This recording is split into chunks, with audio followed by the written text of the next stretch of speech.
Hello everyone, welcome to Avanti classes. My name is Manjeet Bhardwaj. I'm your chemistry lecturer. आज बेटा हम पढ़ने वाले हैं हेलो एल्केन हेलो एरीन्स. ठीक है. ये ऑर्गेनिक का लेसन है. First lesson organic, 10th lesson according to NCERT. ठीक है. तो ये हम पढ़ेंगे, कुछ ऑर्गेनिक का रिवाइज भी करेंगे पीछे भी. ठीक है. बट आपको याद रखना, अभी जो मैं बोल रहा था पहले, कि आपको पेन और नोटबुक साथ में रखना है. अभी जो मैं लिखूं, जो भी रिएक्शन लिखूं, साथ के साथ लिखो. साथ के साथ अभी याद कर लो. जब मेरा सेकंड लेक्चर होगा, अभी याद कर लो और अभी लिख लो, जब भी सेकंड लेक्चर आएगा, आई थिंक फ्राइडे को आता है ना, तो जब भी फ्राइडे को सेकंड लेक्चर आएगा, उससे पहले ये वाली रिएक्शन एक बार फिर से लिख के और याद कर लेना. बस इतना ही. That's it. ठीक है. बस इतना ही कर लेंगे तो ऑर्गेनिक आपको आसान लगने लग जाएगी. Practice makes it easy. ठीक है.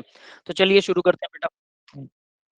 सबसे पहले हेलो एल्केन का क्या मतलब है, हेलो एरीन्स का क्या मतलब है. हेलो एल्केन का मतलब है हेलोजन प्लस एल्केन. जब एल्केन के अंदर हेलोजन को जोड़ दो, फ्लोरीन ब्रोमीन आयोडीन.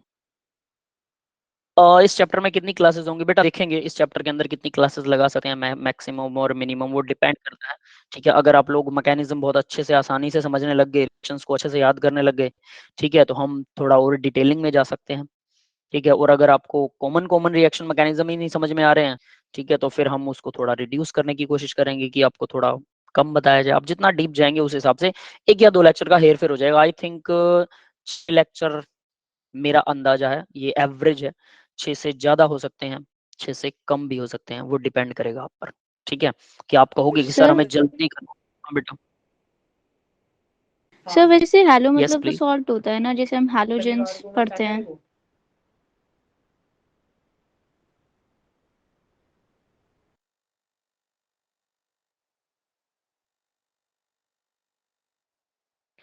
है. नहीं नहीं नहीं सर नहीं. आपकी आवाज नहीं आ रही है. हेलोजन. आवाज नहीं आ रही, किसी को भी नहीं आ रही है मेरी आवाज? सर मतलब अब आ रही है, सभी बीच में को नहीं आ रही थी. आवाज? एक मिनट बेटा, शायद इंटरनेट. ठीक है ठीक है, इंटरनेट शायद स्लो हो जाता है कई बार. चलो ठीक है. तो हेलोजन का मतलब यहाँ पर हेलोजन ग्रुप के लिए यूज हुआ है. ठीक है. सर फिर से चली गई आपकी आवाज तो.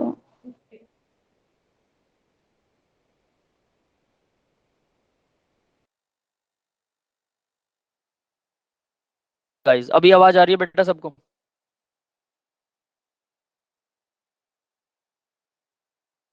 Yes sir. फिर से चली गई. सर बीच में चली गई थी जब आप वेट, एक्सप्लेन कर मैं रहे थे, रिफ्रेश अब तो करता आ हूँ रही बेटा है. फिर.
सर आपका माइक म्यूट पे है. ओके. अभी आवाज आ रही बेटा सबको? यस सर, आ रही है। यस सर आ रही है. स्क्रीन शेयर करता हूँ फिर से. शायद वाईफाई में कोई प्रॉब्लम हो गई थी, मैंने उसको रीस्टार्ट किया था। ठीक है बेटा, अभी देखते हैं। तो देखिए हेलो एल्केन्स, हेलोजन का मतलब होता है क्लोरीन फ्लोरीन ब्रोमीन आयोडीन वाला ग्रुप, उसी को हेलोजन बोलते हैं। वो साल्ट भी बनाते हैं साथ में। एल्केन के साथ जब हेलोजन जुड़ता है तो उसको हेलो एल्केन बोलते हैं। ठीक है, तो यहाँ पर halogen plus alkane, that is halo alkane. Okay, halogen plus alkane. Further देखिए ये हेलो एल्केन्स, फिर हेलो एरीन्स। अब ये एरीन्स, जनरली बच्चों को एरीन्स में प्रॉब्लम होती है। एरीन्स का मतलब होता है एरोमेटिक रिंग। एरीन्स में एरोमेटिक रिंग वाले कंपाउंड्स आते हैं। अब एरोमेटिक रिंग क्या होती है, किसी को याद है कुछ? एरोमेटिक रिंग का मतलब क्या है? Sir aroma what are the मतलब एरोमेटिक? कलर। नहीं, स्वीट स्मेल। एरोमा मतलब स्वीट स्मेल होता है। फ्लोरेसेंस। ठीक है, smell, it is sweet smell fragrance. बोलते हैं। देखो, सर हाँ बेंजीन। Fragrance, yes fragrance. अब देखो मैं इसी के बारे में कुछ बता रहा हूँ, वो ध्यान से सुनिएगा कि एरोमेटिक का मतलब क्या है। सबसे पहले कुछ हमें सब्सटेंस मिले साइंटिस्टों को, ठीक है, और उनकी ना बहुत अच्छी स्मेल थी, स्वीट स्मेल। तो स्वीट स्मेल के कारण उनको नाम रख दिया एरोमेटिक, उनका नाम रख दिया एरोमेटिक। ठीक है, बट बाद में पता लगा 4n+2 पाई इलेक्ट्रॉन्स होते हैं बेटा, वीरेंद्र बेटा 2n+2 पाई नहीं, 4n+2 पाई, वो भी बता रहा हूँ। ठीक है, तो बाद में पता लगा कि देखो जहां पर बेसिक आ रहा है, मैं डायरेक्टली बता रहा हूँ एरोमेटिक कंपाउंड्स क्या होते हैं। अभी आप नोट कर लीजिएगा और इसे याद रखिएगा। ठीक है, जहां पर भी है बहुत जीरो लेवल से बताएंगे, जो भी चीज जहां अटकेगी, क्योंकि मुझे पता है बेसिक्स बच्चों का कवर नहीं होता है, तो मैं सारा बेसिक्स हर लाइन में कवर करने की कोशिश करूंगा। तो एरोमेटिक शुरू में आए थे तो उनको बोला स्वीट स्मेल, एरोमा अच्छी है, उनकी स्मेल अच्छी है, तो इसलिए। बट बाद में जितने भी एरोमेटिक मिले, शुरू शुरू वाले अच्छे थे, 2 4 5 7 10, ठीक है, बाद में जितने भी कंपाउंड मिले बहुत बैड स्मेल आती है उनकी, बहुत बैड। तो इसलिए ये जो नाम है, ये नाम गलत रखा गया गलती से। ठीक है, वो गलत नाम रख दिया है ना, बट एटलीस्ट जैसा रख दिया वो चल रहा है अब तक। ठीक है, तो एक्चुअल में एरोमेटिक का मतलब ये है। अब एरोमेटिक रिंग होती क्या है? तो एरोमेटिक जो होते हैं वो 2 3 रूल्स फॉलो करते हैं भाई। ठीक है, हक्कल रूल बोलते हैं उसे, हक्कल। ठीक है, हक्कल रूल। अब ये आपको एरोमेटिक हमेशा के लिए कवर हो जाएगा। हक्कल रूल क्या है? 3 रूल है हक्कर के, सीधा सीधा। पहला, रिंग होना चाहिए, रिंग। ठीक है, दूसरा, अल्टरनेट के अंदर, अल्टरनेट के अंदर, अल्टरनेट डबल और ट्रिपल बॉन्ड्स। सर हम कह सकते हैं हाइपर कॉन्जुगेशन हो। नहीं नहीं नहीं नहीं, हाइपर कंजुगेशन अलग चीज है बेटा। वो हाइपर कंजुगेशन के अंदर एरोमेटिक कंपाउंड्स नहीं बनते हैं। ठीक है, वो भी जब आएगा तब मैं आपको बताऊंगा हाइपर कंजुगेशन क्या है। अल्टरनेट में डबल और ट्रिपल बॉन्ड या ट्रिपल बॉन्ड हो। अब अल्टरनेट का मतलब क्या होता है? एक छोड़ के एक। पहला डबल है, फिर सिंगल, फिर डबल, फिर सिंगल, फिर डबल, फिर single, single double, single double, single double, या फिर triple single, triple single, triple single. Triple के साथ डबल नहीं हो सकता, ट्रिपल के साथ सिंगल ही होगा, और डबल के साथ भी सिंगल ही होगा, यानी एक छोड़ के एक। That is called alternate. Clear है ये बात सबको बेटा? यस। ठीक है, जी सर। ठीक है। थर्ड, थर्ड देखिए क्या कहता है, प्लेनर होना चाहिए। प्लेनर, प्लेनर स्ट्रक्चर मतलब प्लेन में हो, ऐसा ना हो कि ऊट पटांग, आधा ऊपर आधा नीचे। जैसे मान लीजिए ये बेंजीन है, ठीक है, बेंजीन के अंदर क्या होता है? 6 कार्बन होते हैं। अब इसका डेफिनेटली नाम जरूर सुना होगा, मैं इतना जरूर मानता हूं, कम से कम इतना तो मान सकता हूं ना बेटा कि आपने नाम जरूर सुना होगा, बाकी चाहे कुछ ना पता हो। ये तो सर एज्यूम जी कर मतलब सर। सकता नाम हूँ, सुना है, है ना बेंजीन का कि पता है, बट चाहे कुछ लग जाए तो बता। हाँ वो कोई बात नहीं, वो सब मैं बताऊंगा। बेंजीन का नाम सुना है, इतना काफी है, स्ट्रक्चर मैं बना रहा हूँ बस, दैट्स इट। ठीक है, तो बेंजीन के अंदर क्या होता है? 6 कार्बन होते हैं, और अल्टरनेट में डबल बॉन्ड होते हैं। एक डबल बॉन्ड यहाँ आ गया, फिर नेक्स्ट वाला छोड़ दिया, फिर यहाँ आ गया, फिर नेक्स्ट वाला छोड़ दिया, यहाँ आ गया। ठीक है, और हर एक कार्बन की 3 वैलेंसी पूरी होगी तो कार्बन की वैलेंसी होती है। ऑर्गेनिक में एक ही चीज सबसे बड़ी बढ़िया है कि वैलेंसी 4 होती है कार्बन की हर जगह पे, बस आपको 4 वैलेंसी को जरूर फॉलो करना है। जहां पे भी 4 से कम वैलेंसी हुई, कार्बन हुआ एक्साइटेड, तो उसको हम इंटरमीडिएट बोलने लग जाएंगे। कार्बोकैटायन, कार्बो एनायन, फ्री रेडिकल, ये सब के अंदर 3 वैलेंसियां ही होती हैं, चौथी वैलेंसी होती नहीं है। दैट इज वाई ये इंटरमीडिएट है। वो भी जब आएंगे तब हम बात करेंगे, डोंट वरी। तो ये है बेंजीन, इसमें अल्टरनेट में डबल बॉन्ड होते हैं। अब मान लीजिए ये सारे कार्बन, ये जो कार्बन है ना, ये बोल रहा हूं ये सब एक प्लेन में होने चाहिए, मतलब प्लेन पेपर के ऊपर रख दो, ये सब एक दूसरे से ऊंचे नीचे ना हो। अगर ऊंचे नीचे हुए हल्का फुल्का भी, तो इनका अल्टरनेट वाला डबल बॉन्ड का कोई फायदा नहीं है, क्योंकि ये डबल बॉन्ड जो है वो डबल सिंगल जो है ये बदलते रहते हैं, ये सभी डबल सिंगल कैसे बदलते हैं वो बता देता हूँ। जैसे यहाँ हमने बेंजीन बनाई, एक और बेंजीन बना देते हैं, ठीक है। अब इस बेंजीन के अंदर मैं क्या कर रहा हूँ, मैंने कार्बन नहीं शो किए, जो डबल बॉन्ड इधर था मैंने अब इधर दिखा दिया, ठीक है। एक इधर शो कर दिया, एक इधर देख, और नेक्स्ट वाला इधर। तो देखो सारे अल्टरनेट में डबल बॉन्ड जो है वो सारे बदल गए हैं, अगर आप ध्यान दो, है ना। तो यानी ये डबल बॉन्ड घूमते रहते हैं लेफ्ट राइट में, इधर उधर इंटरचेंज होते रहते हैं, लगातार इलेक्ट्रॉन्स इसके रिवॉल्व करते रहते हैं। दैट इज वाई इसी ऐसे कंपाउंड्स की स्टेबिलिटी नॉर्मल कंपाउंड से ज्यादा हो जाती है। किन की? जिसमें अल्टरनेट में डबल बॉन्ड हो। रिंग तो होना ही चाहिए, प्लेनर होना चाहिए, अल्टरनेट में डबल और ट्रिपल बॉन्ड होने चाहिए। जनरली डबल बॉन्ड ही होते हैं, ट्रिपल बॉन्ड बहुत रेयरली आपको मिलेगा नहीं, कोई एग्जांपल नहीं मिलेगा, कहीं नहीं मिलेगा, तो डबल ही मान लो अकेला। बट लिखने के लिए लिख दिया मैंने, क्योंकि ये भी होता है, ठीक है। तो ये सारी चीजें जिसके अंदर प्रेजेंट हो वो होते हैं एरोमेटिक कंपाउंड्स। एक और चीज मिस हो गई है, 4n+2 पाई इलेक्ट्रॉन्स, ठीक है। फोर्थ पॉइंट है इसका, 4n+2 पाई इलेक्ट्रॉन्स, ये ब्रैकेट में है, पाई इलेक्ट्रॉन्स होने चाहिए।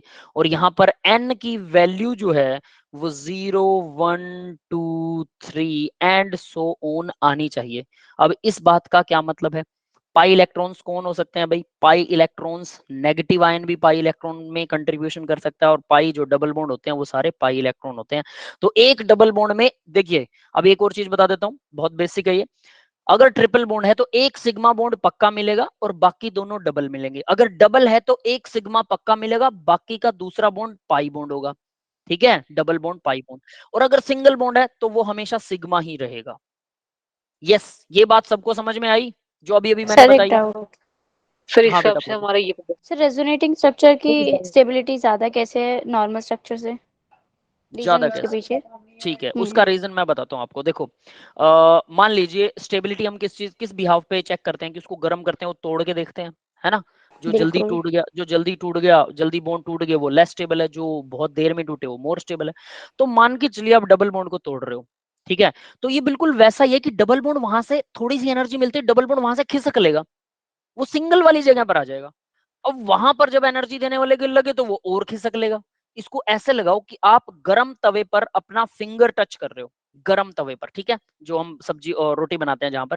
तो आप उसको फिंगर को टच करो। हमारे मदर्स को बहुत अच्छी प्रैक्टिस होती है कि वो रोटी को ऐसे ऐसे हाथों से घुमाते हैं, ऐसे पकड़ भी लेते हैं, फिर वापस पलट देते हैं, है ना। तो उनके ये जो फिंगर टिप्स होते हैं ये मजबूत हो जाते हैं, ठीक है, हीट रेजिस्टेंस हो जाते हैं। लेकिन क्या वो रख के रखते हैं? नहीं, वो क्या नहीं। करते हैं, हल्का सा टच किया, ऊपर उठा लिया। तो मैं अगर आपको कहूं कि ये स्पीडली आपको करना है, ऐसे टच करना, ऊपर उठाना, टच करना, ऊपर उठाना, टच करना, वो एक गेम खेलते हैं ना, चिड़ी उड, काउ उड, है ना, बुफेलो उड, वैसे वाला। तो ये टच किया, ऊपर उठा लिया, टच किया, ऊपर उठा लिया, मतलब जब आपका हाथ गर्म होने लगा तब आपने ऊपर उठा लिया। और मैं बोलता हूं ऐसा आप 1-2 घंटे तक करते रहिए, आप कर सकते हैं, कोई दिक्कत नहीं है। फिर मैं टोटल टाइमिंग निकालूं कि आपका फिंगर हवा में कितनी देर रहा, और आपका फिंगर जब टच किया तो ये मोमेंट ऑफ टाइम 1 सेकंड का मान के चलो 10वां हिस्सा वो टच रहा। तो मैंने वो 2 घंटे आपने लगातार किया, तो 2 घंटे के अंदर जितने टोटल सेकंड होते हैं उनका 10वां हिस्से के हिसाब से मैंने टोटल काउंट कर लिया। मान लो कि वो 1 मिनट या 2 मिनट निकल आया टोटल। तो क्या आपने 2 मिनट तक लगातार फिंगर टच करके रखा? नहीं। पर आपकी कैपेसिटी आ गई कि आप इतने ड्यूरेशन के ड्यूरिंग 2 मिनट तक आपका फिंगर जो था वो तवे के ऊपर, गर्म तवे के ऊपर था। ये बिल्कुल वैसा ही है कि जब हम इसको सर गर्म मतलब करते हैं ना। 5 मिनट तक तो ठीक है, बट 5 मिनट के बाद मुझे लगता है कि सर रैंडमली मतलब लगाने के बाद भी मतलब वो कहीं ना कहीं गर्मी मिले। नहीं नहीं नहीं, आप उसको थोड़ा टाइम बढ़ा दो, थोड़ा सा टाइम बढ़ा दो। हमारे मदर 1 घंटे तक खाना बनाते हैं तो वो भी तो ऐसा करते हैं ना, थोड़ा टाइम बढ़ जाता है, ठीक है। अभी मैं कल का ही इंसिडेंट बताता हूँ। मेरी मम्मी बोले मुझे कि बेटा ये दूध वाला पतीला ऊपर उठा के रख दे। तो मैंने उसको हाथ लगा के टच करके देखा कि गर्म किया था, टच करके देखा तो वो गर्म था, काफी गर्म। तो मैंने हाथ हटा लिए कि नहीं मुझसे नहीं होगा। मम्मी ने बेयर हाथों से, बिना कोई कपड़ा यूज किए, यूं कहीं उठाया और रख दिया। They have more practice. Yes sir. समझ गए? तो दैट इज वाई मेरे हाथ नहीं है, क्योंकि मैं ऐसी गर्म चीजों को टच नहीं करता, तो मेरे हाथ वैसे प्रैक्टिसाइज नहीं है। It even even I have more, मैं ऐसा काम कर सकता हूँ पावरफुल जो मेरी मदर से शायद नहीं होगा। कोई ऐसा वजन उठा सकता हूँ जो मेरी मम्मी नहीं उठा सकते हैं, ठीक है। बिकॉज मैं अभी यंग हूँ, मेरे मदर बुजुर्ग हो चुके हैं, ठीक है। तो वो एक अलग मैटर है। बट मेरा यंग होते हुए, उनसे ज्यादा पावरफुल होते हुए भी मैं किसी चीज को, क्योंकि उनकी प्रैक्टिस हीट को टच करने में ज्यादा है as compare to me, that is why. तो वो प्रैक्टिस से बढ़ जाएगा, डोंट वरी। आप उतना सीरियस मत लो इस एग्जांपल को, थोड़ा फॉर्मल होके सोचिए। तो यहाँ क्या हो रहा है, डबल बॉन्ड रोटेट कर रहे हैं, जैसे मैं उसको तोड़ने की कोशिश करता हूँ खिसक जाता है, वो फिर से खिसक जाता है, फिर से खिसक जाता है। ये बार बार इसका अपना एरिया, अपनी अपना लोकेशन को चेंज करना, डी लोकेलाइज बोलते हैं। लोकेलाइज का मतलब उसकी लोकेशन फिक्स है, D localise, that is the word, याद रखिएगा इसे, डी लोकेलाइज, यानी इलेक्ट्रॉन्स जो है, पाई इलेक्ट्रॉन डी लोकेलाइज हो जाते हैं, मूव करते रहते हैं, और इस वजह से, इनके मोशन की वजह से ये ज्यादा स्टेबल हो जाते हैं। That's it. समझ में आ गया सर बेटा सबको? Thank you so sir much क्या सर। ये रियलिटी में होता है या कोई एनालॉजी है ये? सॉरी क्या कह रहे हो? सर आवाज। क्या एक्चुअली पाई इलेक्ट्रॉन्स मूव करते हैं या एक यस यस। एनालॉजी है? नहीं, ये वाकई में मूव करते हैं, बट जो मूवमेंट है ना, वो इतना फ्रीक्वेंट है, इतना फास्ट है। एक सेकंड में 10 पावर समथिंग समथिंग था, मुझे अब याद नहीं वो डाटा, वो वैसे ही मैंने कभी निकाला था कहीं से, ठीक है, 10 पावर 25 के आसपास शायद, एक सेकंड में इतनी बार मूव कर जाते हो। 10 पावर 25 एक सेकंड में, सोचो इतना फास्टली। अरे बेटा वैसे भी इलेक्ट्रॉन तो मूव करते हैं, आप लोग ये जानते नहीं क्या? हर एटम में, हर मॉलिक्यूल में इलेक्ट्रॉन लगातार मूव करते रहते हैं। यस। अब ये भी तो मूव कर रहे हैं, बट ये क्या कर रहे हैं कि जो डबल बॉन्ड, अब हम क्या करते हैं, हम बॉन्ड का मतलब क्या समझते हैं, वो फिक्स थोड़ा होता है। ये देखिए, हाइड्रोजन और हाइड्रोजन के बीच में बॉन्ड है, तो मैं इसको ऐसे रिप्रेजेंट करता हूं एक रोड से। This is not a road, ये याद रख लेना। हाइड्रोजन हाइड्रोजन के बीच में दो इलेक्ट्रॉन्स हैं, एक हीरा महाशय, एक हीरा महाशय, ठीक है। ये इस हाइड्रोजन का था, वो उस हाइड्रोजन का था। दोनों ने क्या किया कि अपना दायरा बढ़ा लिया, कि भाई तू मेरे पास भी आया कर, और ये कहता है भाई तू मेरे पास भी आया कर, ठीक है। दोनों का दायरा बढ़ गया, तो दायरा बढ़ने से क्या हुआ, अब देखो इनकी एनालॉजी ये बदल गई, क्या हुआ, मैं इसको साफ ही कर देता हूं।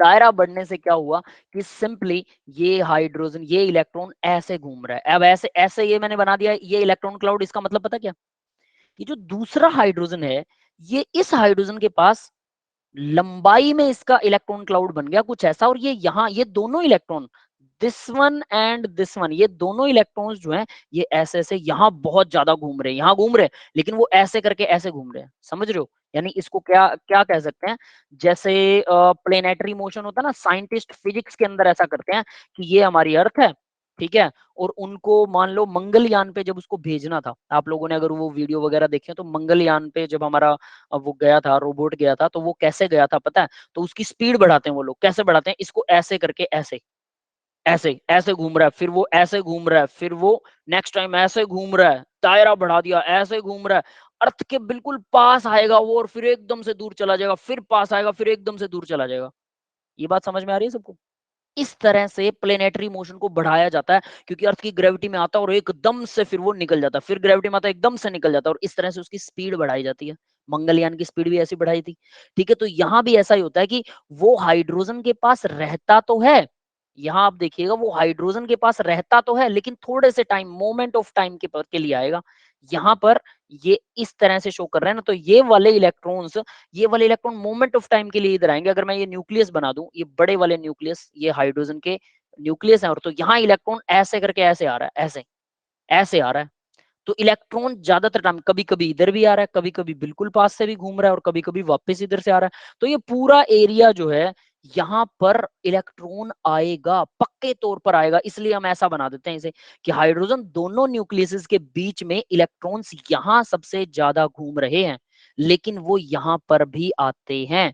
यानी अगर मैं इसको सही तरीके से बनाऊं, तो कुछ ऐसा बना सकता हूं कि ऐसा हो जाता है, ऐसा। अब इसके अंदर, और ये क्या है, इसको गोला समझना, एक कैप्सूल जैसा गोला, ठीक है, कैप्सूल के लाइक, कैप्सूल देखा सबने, उस तरह की शेप हो जाती है। तो वहां उस पर्टिकुलर वॉल्यूम में दोनों इलेक्ट्रॉन लगातार घूम रहे हैं, तो बॉन्ड बन गया। अब अगर मैं इस वॉल्यूम से एक हाइड्रोजन को अलग करना चाहता हूं, तो उसका जो दूसरा इलेक्ट्रॉन है, वो उसको फोर्सफुली खींचता है, उसके न्यूक्लियस को, और उसे अलग नहीं होने देगा, मैग्नेट की तरह खींचेगा। Opposite charge attract each other, तो न्यूक्लियस दूसरे इलेक्ट्रॉन को खींच रहा है। हर एक हाइड्रोजन का न्यूक्लियस दोनों इलेक्ट्रॉन्स को खींच रहा है, और इस वजह से इनको अब अलग करना मुश्किल हो गया। That is the called chemical bond. Imagine करो इसको, जो मैं समझाने की कोशिश कर रहा हूं, that is called chemical bond. अब इस केमिकल बॉन्ड में इलेक्ट्रॉन घूम तो लगातार रहे हैं, बट इनकी लोकेलिटी फिक्स है। ये लोकेलिटी कौन सी है कि मैंने बोला कि बेटा ये इन दोनों के बीच में ये जो कैप्सूल लाइक स्ट्रक्चर बना हुआ है हाइड्रोजन का, इसी में घूमेंगे। बट अगर मान लीजिए कि एक कार्बन है यहाँ, ये सिंगल बॉन्ड है, फिर दूसरा कार्बन है इसके साथ ये डबल बॉन्ड है, तो ये यानी इस लोकेलिटी में ये डबल बॉन्ड घूमना चाहिए था, या ज्यादा से ज्यादा इस लोकेलिटी में, बाहर कर देते हैं उसको थोड़ा सा यहाँ।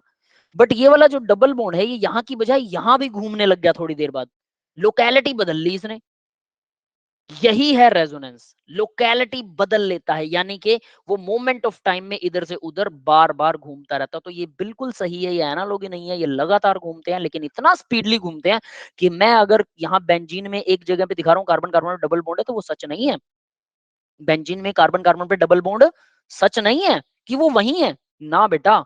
वो मैं कहूं कि वो दूसरी जगह है, वो वहां भी नहीं है, क्योंकि जब वो तक मैंने वहां ये था at that instant of time. हाँ किसी इंस्टेंट ऑफ टाइम पे वो जरूर था किसी इंस्टेंट पर, जब तक मैंने बोला कि वो वहां नहीं वो दूसरी जगह, तब तक वो 10 से भी ज्यादा, शायद मुझे वो डाटा याद नहीं है, इतनी बार वो चक्कर काट गया उस जगह में। तो मैं ये कह दूं कि वो हमेशा वही है और दूसरी जगह भी हमेशा है। तो इसलिए रेजोनेटिक हाइब्रिड बनाया जाता है। रेजोनेटिक हाइब्रिड का नाम सुना होगा ना, कि ये स्ट्रक्चर तो मैकेनिज्म को दिखाने के लिए बहुत जरूरी स्ट्रक्चर है ये दोनों, जो एक दूसरे में अल्टरनेटली चेंज हो रहे हैं, ठीक है। बट क्या लोकेशन यहीं पर है? नहीं, लोकेशन तो लगातार हर मोमेंट ऑफ टाइम पर बदल रही है। तो हम इसको ऐसे दिखाते हैं, आपने देखा होगा ना कि हम हाइब्रिड स्ट्रक्चर दिखाते हैं, तो हम ये सिंगल सिंगल तो हो गए सारे, और फिर इस तरह से ये डॉट डॉट डॉट डॉट सारी जगह लगा देते हैं। तो इसको इसकी बजाय थोड़ा बड़ा बड़ा बना के दिखाता हूँ ना, थोड़ा आपको बेटर समझ में आएगा। तो हम क्या करते हैं, ये बेंजीन मैंने बड़ा बना दिया, ठीक है। और देखिए यहां पर भी मैं डॉट डॉट डॉट डॉट दिखा रहा हूं कि इलेक्ट्रॉन यहां पर भी घूम रहा है, यहां पर भी घूम रहा है, ठीक है, यहां पर भी घूम रहा है, यहां भी घूम रहा है, ठीक है, यहां पार्शियल भी। डबल बॉन्ड करेक्ट हो। हाँ, पार्शियल डबल बॉन्ड करेक्टर हर किसी के पास है। तो एक्चुअल में तो ये सच है, इसको बोलते हैं रेजोनेटिक हाइब्रिड, यही सच है और ये बिल्कुल सच है। इस बात में कोई दो राय नहीं कि रेजोनेटिक हाइब्रिड होता है और यही असली स्ट्रक्चर होता है। बट क्योंकि इस स्ट्रक्चर से मैं किसी भी तरह से मैकेनिज्म नहीं बना पाऊंगा, क्योंकि मैं जान ही नहीं पाऊंगा कि कौन सा इलेक्ट्रॉन को पकड़ूं, कहां है इलेक्ट्रॉन, आई डोंट नो। इसलिए मैंने क्या किया, या हमने मतलब साइंटिस्टों ने क्या किया कि उन्होंने अलग अलग मतलब एग्जैक्ट लोकेलिटी में फिक्स दिखा दिए। फिक्स दिखाने के बाद कहा कि नहीं नहीं ये लोकेलिटी चेंज भी करता है, तो उसने चेंज करके भी दिखा दिया। तो इस तरह से रेजोनेटिक स्ट्रक्चर बना दिए, जितनी भी पोजीशन है वो चेंज करता है। बट माना ये कि भाई सिंगल बॉन्ड या डबल बॉन्ड एग्जिस्ट करता है, उसको रोटेटिंग में हम नहीं दिखा सकते उस एनालॉगी के हिसाब से जो रोटेटिंग में दिखाते हैं, जो असलियत में होता है वो अगर हम शो करेंगे तो वो फिर हमारे मैकेनिज्म को कभी भी एग्जिस्ट नहीं करवा पाएगा। इसलिए हमने ये वाले स्ट्रक्चर्स का सहारा लिया। मतलब रेजोनेटिक स्ट्रक्चर्स, इसलिए जो आपने क्वेश्चन पूछा वो मैं समझ गया कि सर बुक्स में लिखा होता है कि ये सच नहीं है, बिल्कुल ये सच नहीं है। क्यों? ये तो हम बना रहे हैं। बट रेजोनेटिक हाइब्रिड सच है, बिल्कुल सच है। तो ये रोटेट सच में करते हैं। अब माइंड में गलती क्या आ जाती है कि शायद ये रोटेट भी नहीं करते, रेजोनेटिक स्ट्रक्चर तो होते ही नहीं है, वो तो हाइपोथेटिकल होते हैं, ऐसा कुछ बुक्स में लिखा होता है। बट उन्होंने एक लाइन मिस कर दी कि इनको मैकेनिज्म बनाने के लिए हम ऐसा बनाते हैं। एक्चुअल में अगर वो दो लाइनें और लिख दें कि 10 की पावर इतना स्पीडली घूम रहे हैं, तो उनको कैसे दिखाएं भाई, कभी इधर कभी उधर दिखा देते हैं। बट ये तो मैंने दो स्ट्रक्चर फिक्स बना दिए कि या तो इधर है या इधर है। ये प्रॉब्लम से मैंने अपने केमिस्ट्री के टीचर से ही पूछा था, तो वो भी कह रहे थे कि मतलब जो होता है वो एवरेज आती है लेंथ स्पेक्ट्रोस्कोपी में, और लेकिन मतलब जो हम बताते हैं वो सच नहीं। दोस्तों मुझे देख के लगा कि जबरदस्ती एक्सप्लेन करने के लिए किसी ने कह दिया होगा कि पार्शियल डबल बाउंड। नहीं नहीं नहीं नहीं बेटा, वो सच है, बिल्कुल सच है। वो आपके स्ट्रक्चर, आपके टीचर ने ये तो सही बताया कि हाँ स्पेक्ट्रोस्कोपी से उन्होंने ये ठीक किया, लेकिन आज शायद मुझे लग रहा है कि आपको कॉन्सेप्ट क्लियर हो गया होगा कि क्या सच है और क्या झूठ है। समझ गए ना? क्लियर है बेटा? यस। है ना? तो मतलब ये डबल बॉन्ड जो है वो एक जगह पर दिखाना गलत है, तो उसको रोटेटिंग वाले में ही दिखाना चाहिए। ये जो रेजोनेटिक हाइब्रिड होता है भाई, है ना, ये एरो दिखाई दे रहा है मेरा घूमता हुआ आप लोगों को स्ट्रक्चर के ऊपर? यस शायद ये चीज शो नहीं होती होगी, है ना, पता नहीं। ठीक है, तो ये असली स्ट्रक्चर है, लेकिन इसको दिखाने की बजाय हम लोग इसे इस तरह से शो करते हैं। दैट इज वाई रेजोनेटिक स्ट्रक्चर जो होते हैं वो हम हाइपोथेटिकल बोल देते हैं। बट रेजोनेट हाइब्रिड जो होता है वो बिल्कुल प्योर 100% सच होता है। और उसमें पार्शियल बॉन्ड क्यों होता है 1.5? क्योंकि हर जगह हम जब तक स्पेक्ट्रोस्कोपी से उसकी फोटो खींचते हैं ना, या उसको एनालाइज करने की कोशिश करते हैं, तो हमें हर जगह इलेक्ट्रॉन कहीं ना कहीं मिलता है, हर जगह पर। तो इसलिए हम टोटल एवरेज निकालते हैं उसकी, तो वो हर जगह 1.5 बॉन्ड आता है, हर जगह पर आता है। और ये बिल्कुल सच्चा इलेक्ट्रॉन वहां होता है। क्लियर है गाइज? ठीक है। जी तो अब सर। ओके, ठीक है, अभी भी किसी को डाउट है तो पूछ सकते हो। तो ये तो था कि रेजोनेटिक स्ट्रक्चर, इस तरह से रेजोनेंस चलता है और इस तरह से इलेक्ट्रॉन्स जो है वो एग्जिस्ट करते हैं। अब जब हम स्ट्रक्चर करेंगे तो आपको फिर वो अच्छे से याद भी हो जाएगा। ज्यादातर स्टूडेंट्स को ये प्रॉब्लम रहती है क्योंकि टीचर्स के माइंड में भी ये बात नहीं आती कि कौन सी चीज सच है कौन सी झूठ है, जो मैंने अभी हल्की सी बताई वो। ठीक है, अब देखो 4n+2 पाई इलेक्ट्रॉन्स, सबसे पहले तो इसकी बात करते हैं, ये क्या बला है। ठीक है, ये भी बहुत से स्टूडेंट भी मिस कर जाते हैं इसको, अगर टीचर समझाने लगते हैं तो वो भी समझा नहीं पाते 4n+2 पाई इलेक्ट्रॉन्स का एक्चुअल मीनिंग क्या है। ठीक है, तो उसको देखना जरा। ये क्या कहता है कि अब मुझे बताओ बेंजीन रिंग में आपको कितने डबल बॉन्ड दिखाई दे रहे हैं? 3। 3 है, 3। ठीक है, तो डबल या ट्रिपल बॉन्ड ही होते हैं जो पाई बॉन्ड बनाते हैं। ठीक है, तो पाई बॉन्ड कितने हो गए? 3 पाई बॉन्ड हो गए। तो उसमें एक बॉन्ड में 2 इलेक्ट्रॉन होते हैं, सिंपल है ना। जनरली 2 होते हैं, रेयरली कभी कभी एक इलेक्ट्रॉन भी होता है जो एक सिंगल बॉन्ड बना देता है। एक इलेक्ट्रॉन वो इतना स्पीडली घूम रहा होता है कि दोनों एटम्स के बीच में घूमता है वो। और 3 इलेक्ट्रॉन कॉन्सेप्ट भी है, 3 इलेक्ट्रॉन से भी एक बॉन्ड बन जाता है, बट वो रेयर है, बहुत रेयर है। तो हम जनरली, जब भी मैं कहूँ जनरली, तो इसका मतलब होता है कि जनरली, नॉट ऑलवेज। याद रखना इस चीज सर, पे। जो एक कोऑर्डिनेट बॉन्ड बनता है, मतलब पहले एक सिग्मा होता है, उसके बाद जो हम दूसरा कोऑर्डिनेट बॉन्ड बनाते हैं वो भी तो पाई की तरह एक्ट करता है। हाँ, वो पाई होता है बिल्कुल। अगर आप तो उसमें दो भी एटम्स के बीच में, अगर आप 2 एटम्स के बीच में बना रहे हो तो डेफिनेटली 2 एटम्स के बीच में 2 बॉन्ड बन रहे हैं तो एक पक्का पाई होगा। आगे बोलिए। तो सर उसमें भी तो फिर आप जो एक इलेक्ट्रॉन वाला कॉन्सेप्ट कह रहे हो उसमें हो सकता है वो, क्योंकि कोऑर्डिनेट बॉन्ड बन रहा है ना। एक इलेक्ट्रॉन वाला कॉन्सेप्ट ना बेटा ब्रीजिंग में होता है। ठीक है, वो कोऑर्डिनेट बॉन्ड तो 2 इलेक्ट्रॉन से मिलकर बनेगा। कोऑर्डिनेट बॉन्ड का मतलब ये होता है कि एक एटम अपना एक इलेक्ट्रॉन डोनेट कर देता है और डोनेट करने के बाद दूसरे इलेक्ट्रॉन अपने से शेयर कर लेता है। इसको ऐसे दिखा एक्सेप्ट सकता कर हूं रहा मैं। है। हाँ, जैसा ये देखिए NH3 है। ठीक है, NH3 के पास में क्या था? 2 इलेक्ट्रॉन्स थे, एक लोन पेयर था। H पॉजिटिव आयन आया तो इसने क्या किया, H पॉजिटिव आयन आया तो इसने अपना एक इलेक्ट्रॉन जो है ना यहां से डोनेट कर दिया। किसको किया? हाइड्रोजन को कर दिया, जिससे हाइड्रोजन का पॉजिटिव चार्ज अब चला जाएगा। इसके पास नहीं था ना, बट इसके पास अब पॉजिटिव चार्ज हो गया। ठीक है, ये बात समझ में आ गई जी सर। है ना? क्लियर है बेटा ये बात? तो अब आगे क्या होता है? आगे अब ये इस इलेक्ट्रॉन और इस इलेक्ट्रॉन के साथ शेयरिंग हो जाती है। शेयर हो गया तो एक फोर्थ बॉन्ड बन गया। तो नाइट्रोजन पर पॉजिटिव, तो हम ऐसे दिखाते हैं NH4 पॉजिटिव। ठीक है, तो नाइट्रोजन पर पॉजिटिव ऐसे आ जाता है। तो इस तरह से वो बन गया। बट इसके अंदर क्योंकि कंट्रीब्यूशन ऑफ इलेक्ट्रॉन दोनों के दोनों किसके थे? नाइट्रोजन के, इसलिए हम दिखाते हैं भाई नाइट्रोजन डोनर है और एक्सेप्टर कौन है, उसकी तरफ उंगली कर देते हैं कि इलेक्ट्रॉन ले लिया किसका? नाइट्रोजन का, हाइड्रोजन ने लिया तो इसकी तरफ फिंगर कर देते हैं जिसने छीना। ठीक है, और ये भला आदमी था नाइट्रोजन जिसने अपना एक इलेक्ट्रॉन दिया तो सही, साथ में उसको फिर से और स्टेबल करने के लिए अपने ही इलेक्ट्रॉन को उसके साथ शेयर कर लिया। मतलब 2 इलेक्ट्रॉन का कंट्रीब्यूशन कर दिया उसने। हाइड्रोजन को तो 2 मिल गए, एक तो खुद का मिल गया परमानेंट, और दूसरा जो शेयर कर रखा है वो भी तो कभी कभी हाइड्रोजन के पास घूमने जाएगा। जैसा हमने एक सिंगल बॉन्ड में दोनों इलेक्ट्रॉन दोनों एटम्स के पास घूमने जाते हैं, तो भी यस सर। हाइड्रोजन के पास घूमने जा रहा है तो तो इसका मतलब हाइड्रोजन को तो 2 मिल गए। नाइट्रोजन ने कितने इलेक्ट्रॉन का कंट्रीब्यूशन किया? 2 का किया। दोनों इलेक्ट्रॉन नाइट्रोजन के पास भी आएंगे कभी कभी। एक तो वो परमानेंट है ही उसका, लेकिन दूसरा वो जो डोनेट किया था वो भी कभी कभी उधर आएगा। ऐसा नहीं कि वो चला जाएगा परमानेंटली हाइड्रोजन के पास गया, बट वो कभी कभी आएगा। और हाइड्रोजन के पास तो डबल का फायदा, एक परमानेंट हो गया और दूसरा कभी कभी उसके पास घूमने आएगा। तो इस तरह से ये कोऑर्डिनेट बॉन्ड बनता है, इसमें 2 ही इलेक्ट्रॉन कंट्रीब्यूट। हाइड्रोजन को 1.5 इलेक्ट्रॉन।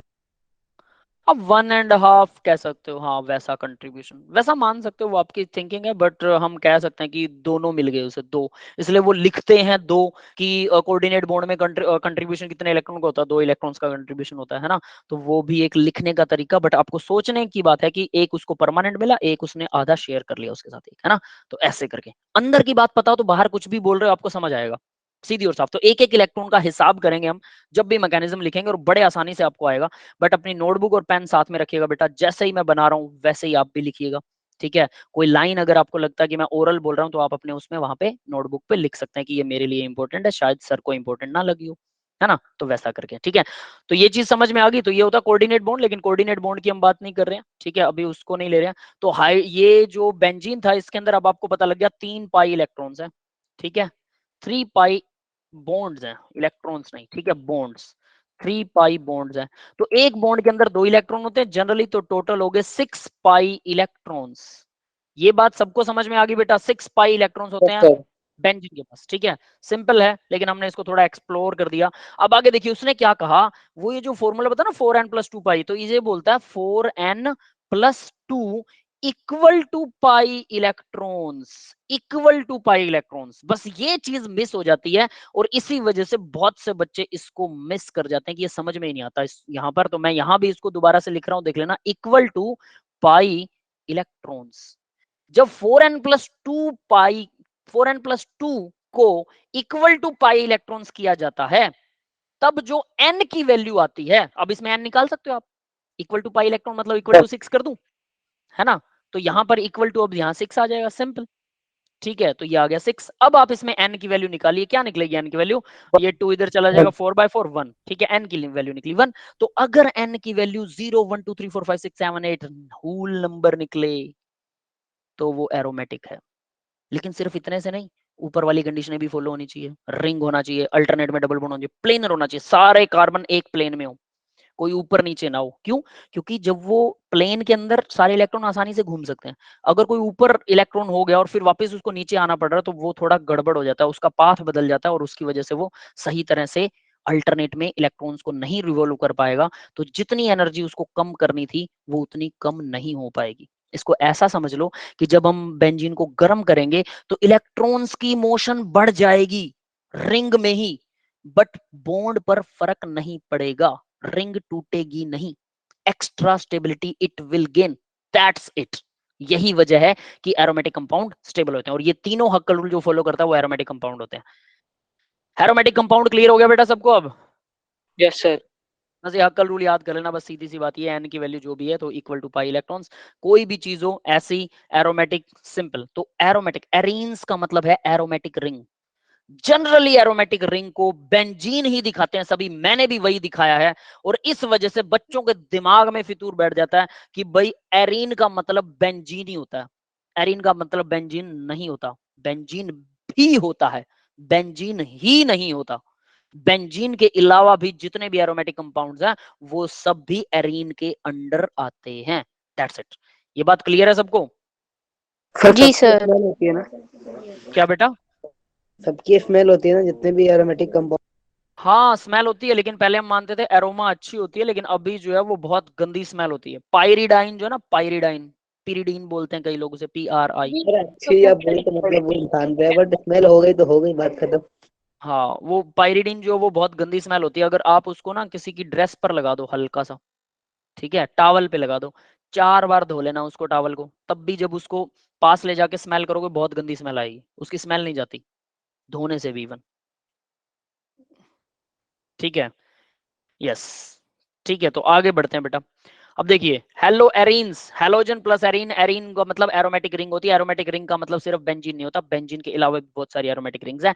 हेलो एल्केन क्या होते हैं भाई? हेलो एल्केन्स अब जरा बात करें तो हेलो एल्केन्स के अंदर कौन कौन सी चीजें आती हैं? अब आप सिंपली देख सकते हो, हेलो एल्केन, क्लोरोमीथेन, यहाँ पर CH3 के साथ, यानी CH4 था, हमने क्या किया, एक हाइड्रोजन कम कर दिया, CH3 हो गया और इसकी जगह पर क्लोरीन लगा दिया, एक हाइड्रोजन। डेरिवेटिव, डेरिवेटिव का मतलब क्या होता है अब यहाँ पर आपको समझ में आएगा।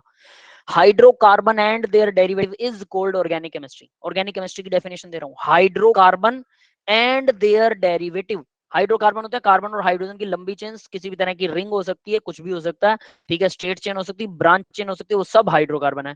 हाइड्रोकार्बन एंड देयर,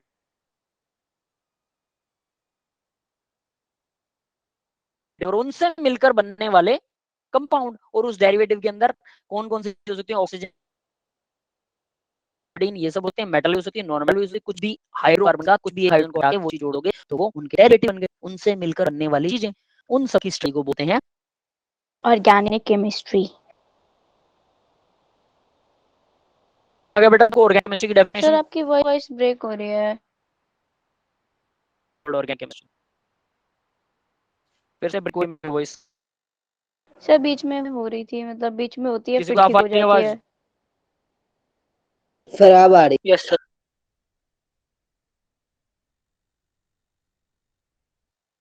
पता नहीं वाईफाई को क्या हुआ पड़ा है, ठीक है, बट यहाँ पर मेरे को ठीक दिखा रहा है, 1 मिनट रुकिए, मैं फिर सर से अभी इसको चेक ठीक है, बीच करता में हूँ। हो रही थी।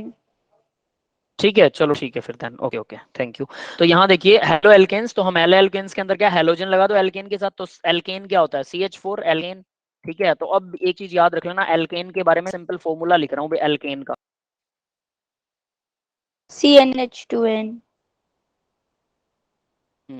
ठीक है, +2 तो CnH2n +2 CnH2n+2, ठीक है, ये होता है सिंपल एल्केन्स का फॉर्मूला। ठीक है, तो इस एल्केन के अंदर अगर आप कुछ भी जोड़ते हो तोड़ते हो, मतलब इस एल्केन के अंदर कुछ एक हाइड्रोजन को हटा के कुछ भी जोड़ दो, दो हाइड्रोजन को हटा के भी दो क्लोरीन दो फ्लोरीन दो ब्रोमीन जोड़ सकते हो, जैसा कि अगले एग्जांपल में दिखा रखा है CH2Cl2 डाइक्लोरोमीथेन। ये आईयूपीएससी नेम है भाई, ये भी बता देता हूं, जो मैंने लिखे हुए हैं आईयूपीएससी नेम है, तो यहां से आपके आईयूपीएससी नेम की भी थोड़ी सी रिवीजन हो जाएगी। क्लोरीन फ्लोरीन ब्रोमीन को क्लोरो फ्लोरो ब्रोमो प्रीफिक्स लगेगा, सबसे आगे लगेगा।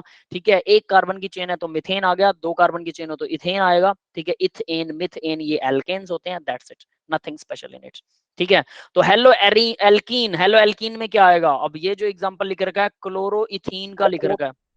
ठीक है, क्लोरोइथीन, और इसको विनाइल क्लोराइड भी बोलते हैं। Why it is called vinyl, vinyl group होता है एक।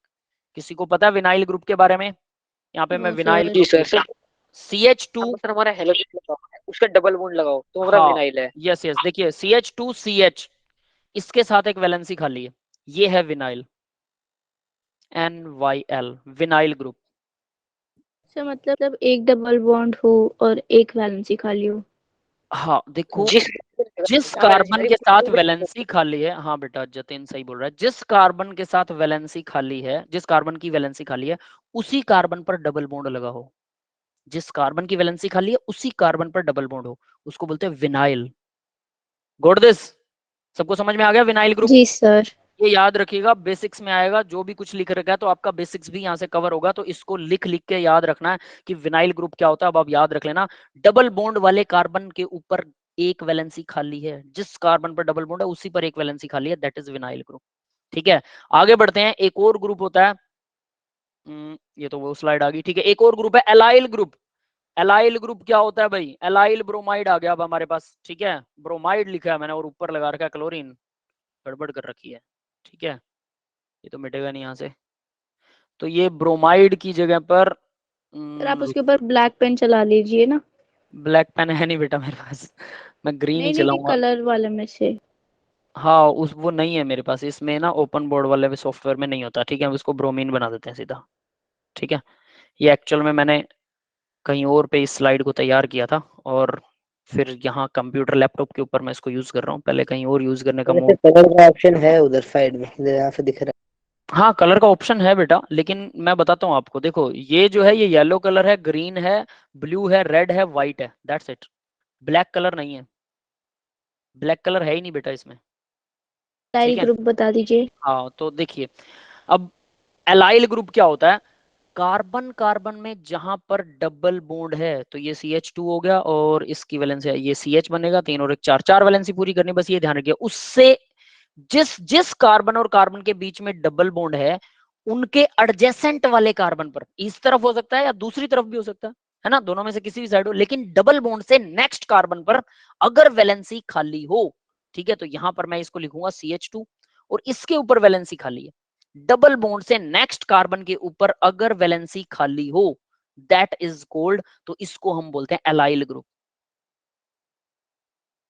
क्लियर है गाइज? सर एक बार इस स्टेटमेंट की रिपीट कर दीजिए। है सर। डबल बॉन्ड से नेक्स्ट कार्बन, जहां पर कार्बन कार्बन में डबल बॉन्ड है उससे नेक्स्ट कार्बन के ऊपर अगर वैलेंसी खाली हो, ठीक है, next to the double bond, valency is on next to the double bond, आप ये लिख सकते हैं,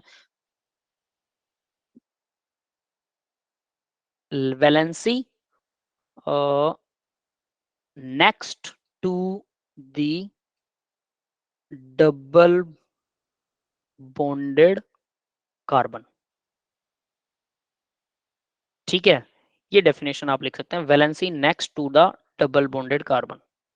सर मतलब जिस कार्बन के ऊपर डबल बॉन्ड है उसके एडजेसेंट वाले कार्बन की अगर वैलेंसी खाली हो तब वो ग्रुप एलाइल ग्रुप होगा। जिन दो कार्बन्स के बीच में डबल बॉन्ड है, डबल बॉन्ड हमेशा दो कार्बन्स के बीच में होगा, उस वर्ड को मत हाँ। खाइएगा, है ना। जिन दो कार्बन के ऊपर डबल बॉन्ड है उनमें से उनसे नेक्स्ट कार्बन, कोई भी इधर वाला उधर वाला कोई भी हो, उससे नेक्स्ट वाला कार्बन उसके ऊपर अगर वैलेंसी खाली है तो उसको बोलते हैं एलाइल ग्रुप। और यहां पर हमने लिखा एलाइल ब्रोमाइड, मतलब ब्रोमीन जो लगा हुआ है वो एलाइल ग्रुप पर लगा हुआ है। इसका मतलब ये है, यहां आप कहेंगे सर वैलेंसी तो खाली नहीं, how can you say that? तो यहां पर वैलेंसी खाली नहीं है क्योंकि वो ब्रोमीन ने ऑक्यूपाइड कर ली, इसलिए इसका नाम एलाइल ब्रोमाइड हो गया, यानी ब्रोमीन जो एलाइल ग्रुप पर लगा है। That is the meaning of this thing.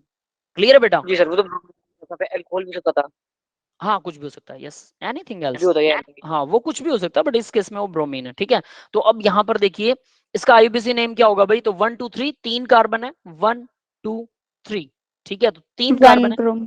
तो 3 के ऊपर ब्रोमीन लगा हुआ, 3 ब्रोमो, प्रोप 1 इन, मिथित प्रोप, तीन कार्बन है, और 1 पर इन लगा है, 1 पर डबल बॉन्ड लगा हुआ है। ब्रोमीन से ज्यादा प्रेफर्ड होता है डबल बॉन्ड या ट्रिपल बॉन्ड, तो 1 पर इन है, दैट इज 3 ब्रोमो प्रोप 1 इन। और याद रखना नंबर्स के बीच में, नंबर्स के बीच में हाइफन्स होते हैं, नंबर और क्या बोलते हैं उसे, लेटर्स के बीच में हाइफन होते हैं, ठीक है। तो यहाँ पर नंबर और लेटर है, अगर दो नंबर एक साथ आ जाए, 1 1 डाई ब्रोमो ऐसा कुछ आ जाए, है ना, तो फिर नंबर्स के बीच में, नंबर और लेटर के बीच में तो हाइफन लगेगा, और दो नंबर्स, दो मैथमेटिकल नंबर के बीच में कोमा लगता है, ठीक है। और मैथमेटिकल नंबर और लेटर के बीच में हाइफन लगता है, दैट्स इट। ये क्लियर है? ये कॉमन सा रूल है, यस सर। ठीक है। तो जी ये सर। जनरली बस याद रख, ध्यान रखिएगा, इसको रिपीट हो जाएगा बस। थर्ड पॉइंट देखिए, हेलो एल्काइन ट्रिपल बॉन्ड, तो यहाँ पर क्लोरो इथाइन, इथ वाई वाई एन ई जिसके पीछे होता है वो ट्रिपल बॉन्ड होता है, ठीक है। That's it.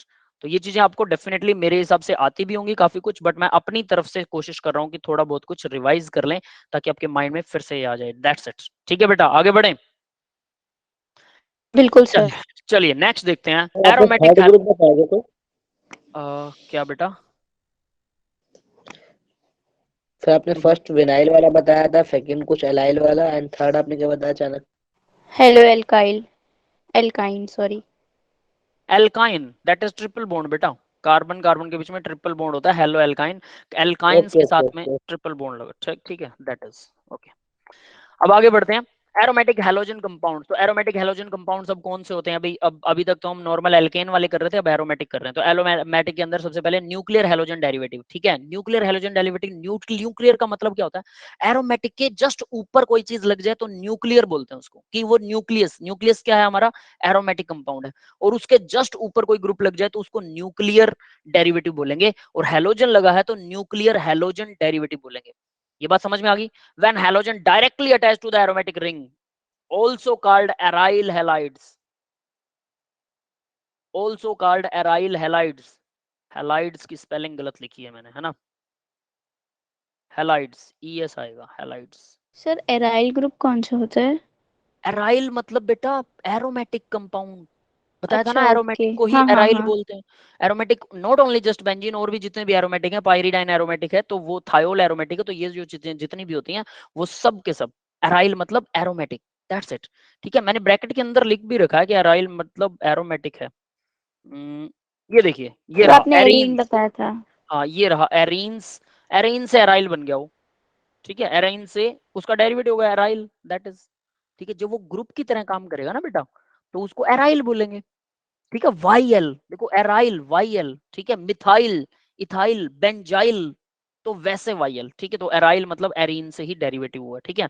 तो यहाँ क्या आ रहा है भाई? व्हेन हैलोजन डायरेक्टली अटैच होती है, जैसे देखिए फ्लोरीन अटैच्ड है डायरेक्टली बेंजीन से, तो इसको फ्लोरोबेंजीन बोलेंगे, ठीक है। और बेंजीन को बनाने का एक और मेथड होता है, उसमें बीच में जीरो लगा, तो ये आप लोग अवेयर होंगे क्यों जीरो लगाते हैं, क्योंकि इलेक्ट्रॉन चारों तरफ लगातार घूमते रहते हैं, तो बीच में डायरेक्ट जीरो लगा देते हैं, इसका मतलब फ्लोटिंग में इलेक्ट्रॉन्स घूम रहे हैं बस, ठीक है। नेक्स्ट, अब देखो नेक्स्ट के अंदर क्या है, मिथाइल ग्रुप लगा हुआ है, आयोडो ग्रुप लगा हुआ है, ठीक है। Methyl group will be preferred, तो 1 पोजीशन मिथाइल को, सेकंड एंड थर्ड पर आयोडो लगा हुआ है, तो 3 iodo 1 methyl benzene, that is the name of the compound. Yes guys, clear है ये? जी न्यूक्लियर सर। न्यूक्लियर हैलोजन, ठीक है। नेक्स्ट देखते हैं, side chain halogen derivative. Side chain में क्या होगा? मतलब न्यूक्लियर तो नहीं है वो, मतलब डायरेक्ट अटैच्ड नहीं है, तो नेक्स्ट पर अटैच्ड है। जब नेक्स्ट पर अटैच्ड होता है तो जो नेक्स्ट कार्बन होता है ना, याद रखना, जब भी बेंजीन रिंग के ऊपर अगर कार्बन की कोई चेन लगी है, ठीक है, स्टेट चेन है और उसके साथ कोई ग्रुप है, तो वो स्टेट चेन ही हमारी पेरेंट चेन होगी, मतलब उसी का फाइनल नेम, लास्ट वाला नाम उसी का बनेगा। ठीक है, तो यहां पर भी, और जो बेंजीन रिंग है इसको फिनाइल रिंग बोल देंगे हम, दैट इज ऑल। ठीक है, तो यहां क्या आ रहा है अब नाम देखिए कि 1 क्लोरो 1, फर्स्ट कार्बन कौन सा है, this is the first carbon, ये फर्स्ट कार्बन है, फर्स्ट कार्बन, इस पर क्लोरो लगा हुआ है, क्लोरीन, और फर्स्ट कार्बन पर ही फिनाइल ग्रुप लगा हुआ है, तो 1 क्लोरो 1 फिनाइल, और ये है क्या फर्स्ट कार्बन, अगर क्लोरीन और फिनाइल ना होते तो ये क्या होता, एक कार्बन से क्या बनता है, मीथेन बनता है, methane is the name. Clear है ये सबको? सर एक बार इस स्टेटमेंट रिपीट कर दीजिए कि मतलब हम कब साइड चेन हाँ, मतलब साइड वो चेन बताता हूँ, मेन चेन लेते हैं उसको। वो बताता हूँ। जब देखो नॉर्मल कार्बन की चेन, व्हेन, मैं इसको लिख के देता हूँ, ठीक है, when straight carbon chain, straight carbon chain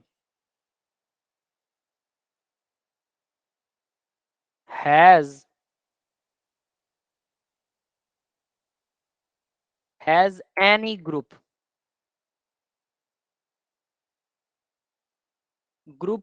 on it, तो हम ये नहीं देखते हैं कि वो बड़ी है छोटी है, भले ही वो एक कार्बन की हो, बस ये याद रख लेना, on it, then it is preferred over benzene ring।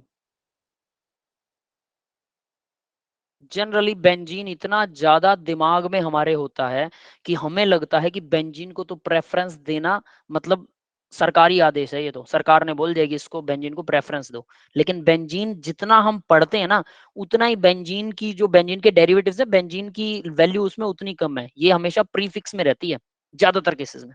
ठीक है, अगर अकेली है तो यही राजा है, बट अगर किसी के साथ ग्रुप लगा हुआ है तो ये राजा वाजा नहीं है, ये सैनिक का काम ही करती है। ठीक है, तो 1 chloro 1 phenyl methane, methane actual नाम, मतलब 1 कार्बन की चेन भी इस पे भारी पड़ रही है, और पेरेंट चेन का नाम 1 कार्बन वाली चेन है, जबकि बेंजीन रिंग में 6 कार्बन है, क्योंकि उसके पास बस एक क्लोरीन लग गया, कोई भी ग्रुप लग गया तो बस बात खत्म। Yes, got this guys? Sir मतलब स्ट्रेट चेन में जब भी अगर बेंजीन आएगी तो फिर हम उसको मतलब मेन ट्रीट नहीं करेंगे, as a side chain treat करेंगे, राइट? अगर उस पर कोई ग्रुप लगा है तो, अगर उस पे ग्रुप लगाए तो मतलब, हाँ, मतलब जैसे ये CH2 पर क्लोरीन नहीं लगा हुआ, अच्छा मेन ग्रुप अगर हाँ, उसमें मेन कोई भी चेन में आ ग्रुप, रहा है तो कोई भी ग्रुप लगा है, तो अगर वो स्ट्रेट चेन में आ रहा है तब उसको प्रेफरेंस मिलेगी, अगर वो स्ट्रेट चेन में नहीं आ रहा तो तब हम बेंजीन और जिन को रिंग में मिलेगी। से किसको मानेंगे, तो बेंजीन को तब प्रेफरेंस मिलती है जब बेंजीन के नंबर ऑफ कार्बन रिंग में जो नंबर ऑफ कार्बन है वो ज्यादा हो। क्लियर है? रिंग में जो नंबर ऑफ कार्बन हो वो ज्यादा हो, तब हम ऐसा बोलते हैं। क्लोरोटाउलिन, टोलुइन एज ए ग्रुप है बेटा, यहाँ पर टोलुइन जो क्लोरीन है, क्लोरीन कहाँ पर लगा हुआ है, क्लोरोटाउलिन, वो कौन सा, ऑर्थो मेटा पैरा, कुछ गड़बड़ है इस नेम में, ऑर्थो मेटा पैरा कुछ तो आपको बताना पड़ेगा। क्लोरोटाउलिन इसको बोल सकते हैं, इसी को जी सर। क्लोरोटाउलिन इसको बोल सकते हैं, मतलब क्लोरोटाउलिन का मतलब होगा कि टाउलिन का डेरिवेटिव है ये, हाँ ऐसा कह सकते हैं, बट ये कॉमन नेम आएगा, आईपीसी में नहीं आएगा फिर वो। Is this the IUPAC name? No open, sir, common नहीं। है ना, हाँ, वो कॉमन कॉमन नेम। में तो कुछ भी बना सकते हैं बेटा, उसमें कोई रूल्स रेगुलेशंस नहीं होते, वो अपने हिसाब से चलते हैं, तो वो सीधा याद करने पड़ते हैं। ठीक है, तो यानी मान लीजिए कि अगर रिंग में मतलब फ्रेंड्स मतलब कई बार आ जाते हैं, मतलब उनके बीच में कुछ पैटर्न हो जाता है, बट कॉमन नेम्स में पैटर्न ढूंढना बहुत मुश्किल होता है। मिल भी जाता है ना, तो कॉमन नेम में पैटर्न पर उसका कोई सिर पैर नहीं होता है, अगला ही कोई कॉमन नेम होगा उसका पैटर्न कुछ और ही हो जाएगा और दोनों सेम दिख रहे होंगे। तो देखिए यहाँ पर क्या मैं बोल रहा हूँ कि अगर कार्बन बड़ी है और रिंग छोटी है, रिंग में नंबर ऑफ कार्बन कम है, तब बड़े वाली रिंग को ही हम प्रेफर मानेंगे, भले ही उसमें ग्रुप हो चाहे ना हो। ठीक है, लेकिन अगर मान लो बेंजीन के साथ में अगर मैं ये बोलूं, यहाँ पर बेंजीन की रिंग बना दी मैंने और यहाँ पर एक CH3 ग्रुप बना दिया, तो मैं क्या बोलूंगा इसे, मिथाइल बेंजीन। ठीक है, मिथाइल ग्रुप हो जाएगा। अब हम इसको ये नहीं बोलेंगे कि मिथेन, फिनाइल मिथेन, ये फिनाइल मिथेन नहीं होगा इसका नाम, क्यों, क्योंकि इसमें कार्बन की चिन्ह तो सर एक ही है। बेंजाइल क्लोराइड होता है। क्या बेटा? Benzyl chloride. Benzyl chloride, benzyl के अंदर क्या लगता है भाई, बेंजाइल क्लोराइड, रुको, बेंजाइल, बेंजाइल क्लोराइड, YL और क्लोराइड है। Cl सीधा लगा होता है क्या उसमें बेंजाइल क्लोराइड में? साइड में साथ में CH भी होता है एक, CH होता है, CH2। हाँ CH2 CHCl होगा, हाँ बेंजाइल, वो देखो बताता हूँ, हाँ हाँ याद आ गया मुझे। देखिए बेंजाइल क्लोराइड, उसके कुछ और नाम है, वो वैसा नहीं होता है जैसा आप लोग सोचते हो। एक मिनट रुकिए, वो ऐसा होता है बेंजाइल, बेंजल, बेंजो, 3 तरह के ग्रुप हैं। ये देखो CH2, इसके साथ एक वैलेंसी खाली है, ये होता है बेंजाइल ZYL, ठीक है। एक होता है बेंजल, बेंजाइल, बेंजल और बेंजो होता है। बेंजल के अंदर क्या होगा, CH, 2 वैलेंसियां खाली, ये होता है बेंजल, बेन ZAL, ठीक है। और एक होता है बेंजो, बेंजो में क्या होता है, ठीक है, कार्बन है और इसके साथ 3 वैलेंसी खाली है, 3 valency, that is benzo group. ये अलग लेवल की नेमिंग है इसकी, बेंजीन वाले डेरिवेटिव्स की नेमिंग अलग लेवल की होती है, तो आप मतलब उसको सीधा याद करनी पड़ती है, तो ये भी आपको सीधा याद करना है। बेंजाइल ग्रुप का मतलब है CH2 के साथ, यानी बेंजीन के साथ CH2 लगा और उसके साथ में कुछ लगा हुआ है, बेंजाइल एज ए ग्रुप अगर इसको यूज करें तो। बेंजल जिसमें 2 वैलेंसियां खाली हो, बेंजो जिसमें 3 वैलेंसियां खाली हो, ठीक है, वो एक अलग लेवल की नेमिंग है। खैर आपके नेमिंग इतना टेंशन नहीं देगी आपको, +2 के अंदर नेमिंग बोर्ड क्लास में तो बिल्कुल भी नहीं आती है, तो आप इसको छोड़ सकते हो, ठीक है। ये नोट कर लिया किसी ने? अगर नोट करना नोट कर सकते हो, benzyl, benzal, benzo, 1 valency sir ये खाली। आगे आएगा क्या, हाँ आगे आएगा, बेंजल आगे आ जाएगा, बेंजाइल वाला? हाँ ये आ जाएगा, जहां पर भी आएगा मैं फिर से बता दूंगा इसको, डोंट वरी, ओके ठीक है। सर। तो अब देखिए, तो यहाँ पर अब नेक्स्ट हम चलते हैं भाई, nature of CX bond. CX bond का सर नेचर एक बार कैसा होता पिछली है? स्लाइड दिखा दो सर, मैं नोट। पिछली स्लाइड, दिस वन बेटा, ये लो। नहीं सर, वो बेंजाइल वाली। बेंजाइल वाली मतलब वो तो मैंने तो मिटो इरेज दिया, कर दिया दोबारा से लिखूं? चलो दोबारा से लिख देता हूँ, कोई बात नहीं। सर बस ये या बता दो, कंट्रोल मतलब जेड कर बेंजाइल लो। कौन सी बेंजाइल? कंट्रोल जेड से हो जाएगा, उसके हाँ ऊपर होना बनाई। चाहिए शायद। अरे नहीं, ये तो कुछ और ही हो गया, कंट्रोल जेड से नहीं हो रहा बेटा। कोई बात नहीं, मैं फिर से लिख देता हूँ, डोंट वरी, ठीक और है। भाई ये इसको सिंपल बना देते हैं, चलो और सिंपल बना देता हूँ, बिल्कुल सिंपल। पीएच फिनाइल रिंग है और इसके साथ में कार्बन लगा हुआ है, ठीक है, CH2 और 1 वैलेंसी खाली है, ये होता है बेंजाइल, बेंजाइल, ठीक है।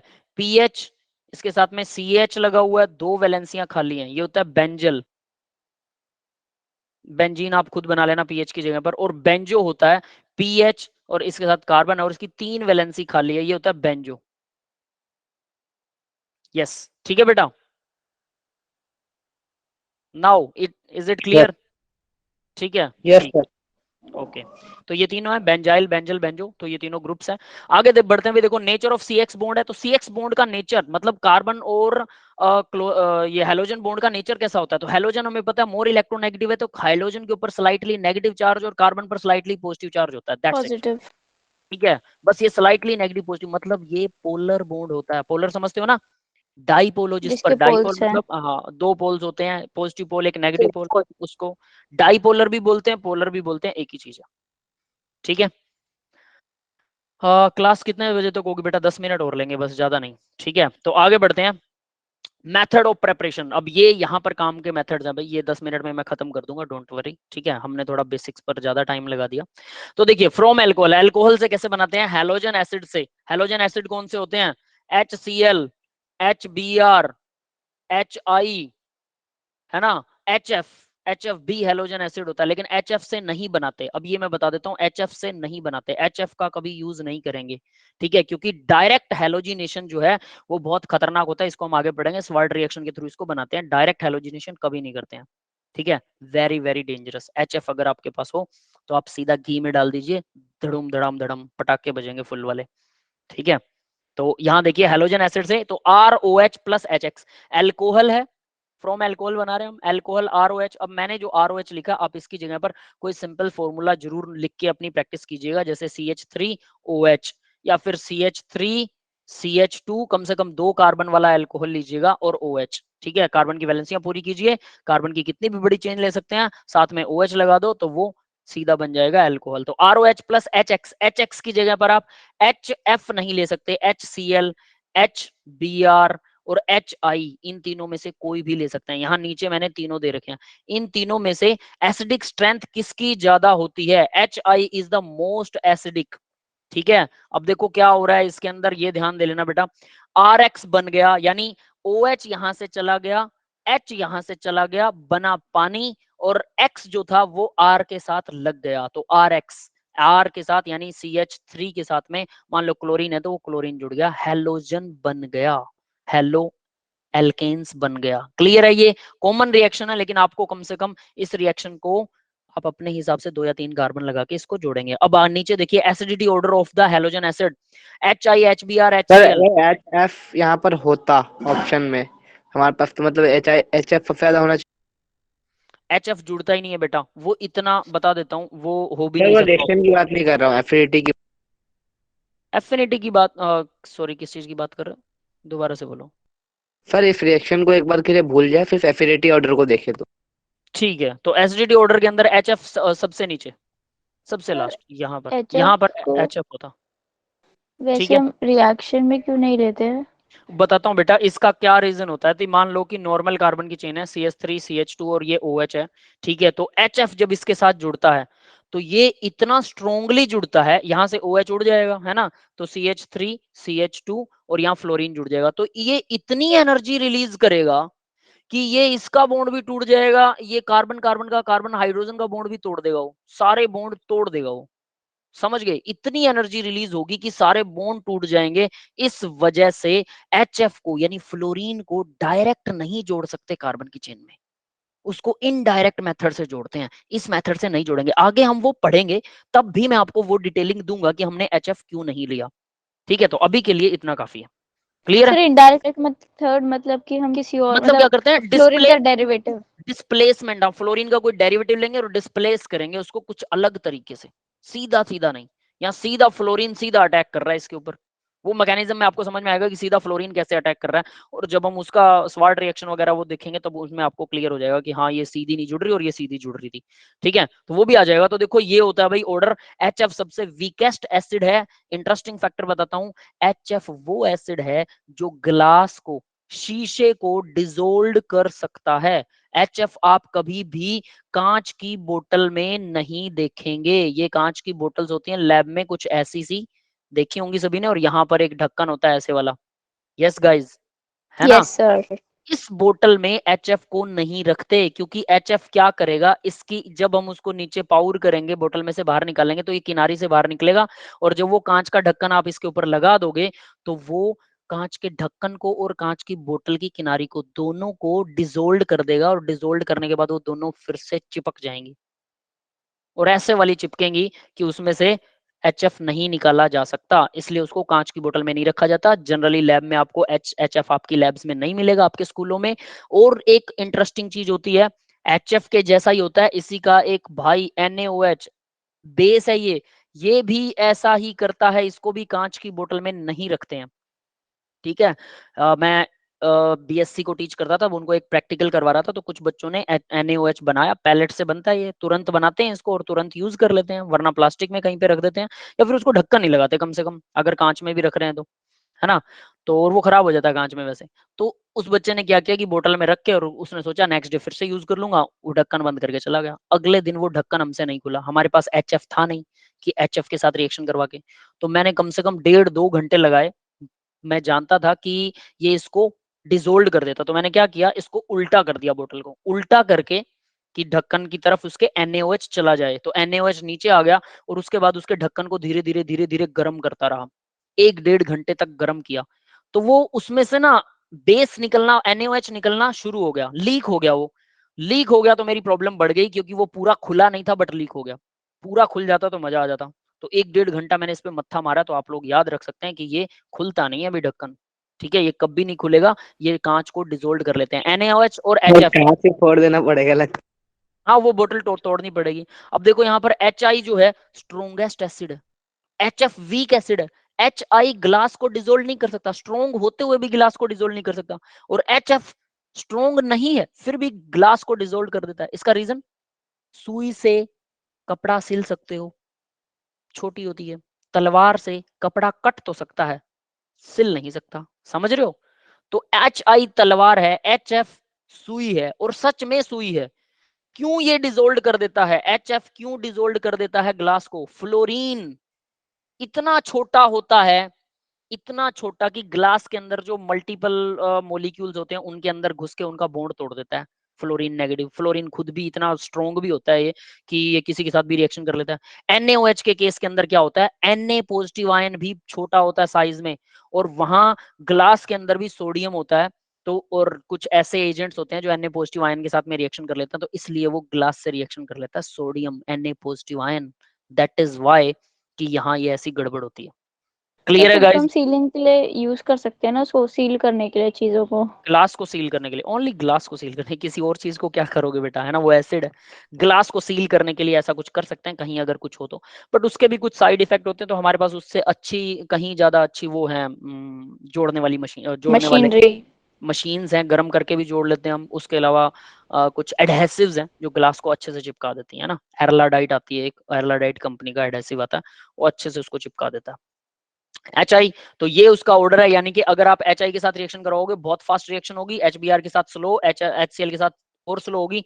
HF हम यूज ही नहीं करेंगे भाई, HF को यूज करना ठीक नहीं है, ठीक है, क्योंकि वो धमाके करेगा, वो हमारा बॉन्ड नहीं बनाएगा। That was the first reaction. अब देखो इसका मैकेनिज्म क्या है, ये ध्यान से करने वाला है, इतना ही है इसमें, और इसी मैकेनिज्म के ऊपर वो प्रोसेस है, ग्रूव प्रोसेस, ठीक है, सब कुछ इसी रिएक्शन के अंदर है। तो मैं सिर्फ इस रिएक्शन को खत्म करूंगा आज।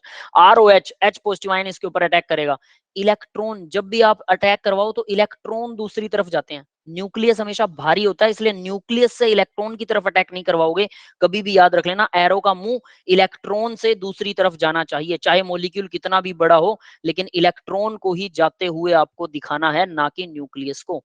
ये बात समझ में आ गई सबको? तो ये इस तरफ से इस तरफ एरो शो कर सकते हो। अगर उल्टा एरो शो कर दिया तो समझ लेना कि वो गलत है, पहली बात। दूसरी चीज अब यहां देख लो, ठीक है, ये तो तीनों चीजें हो गई। तो H positive ion, H positive ion कहां से आया, HCl से या HF से, कहीं से भी आया, वो एसिड से आया, है ना, मिनरल एसिड होते हैं सारे के सारे। अब H पॉजिटिव आयन इसके ऊपर अटैक करेगा, तो यहाँ अब हुआ क्या, इलेक्ट्रॉन्स का हिसाब बता रहा हूं बेटा। एक इलेक्ट्रॉन हाइड्रोजन का H ने ले लिया, एक इलेक्ट्रॉन H ने ले लिया, ये चला गया H के पास, तो H का पॉजिटिव चार्ज चला गया, और एक दूसरा इलेक्ट्रॉन जो था ऑक्सीजन ने इसके साथ शेयर कर लिया, मतलब कोऑर्डिनेट बॉन्ड बन गया। ये है कोऑर्डिनेट बॉन्ड, और हम इसको ऐसे एरो से दिखा सकते हैं। ये समझ में आ गया बेटा? और ऑक्सीजन पे आ गया पॉजिटिव चार्ज।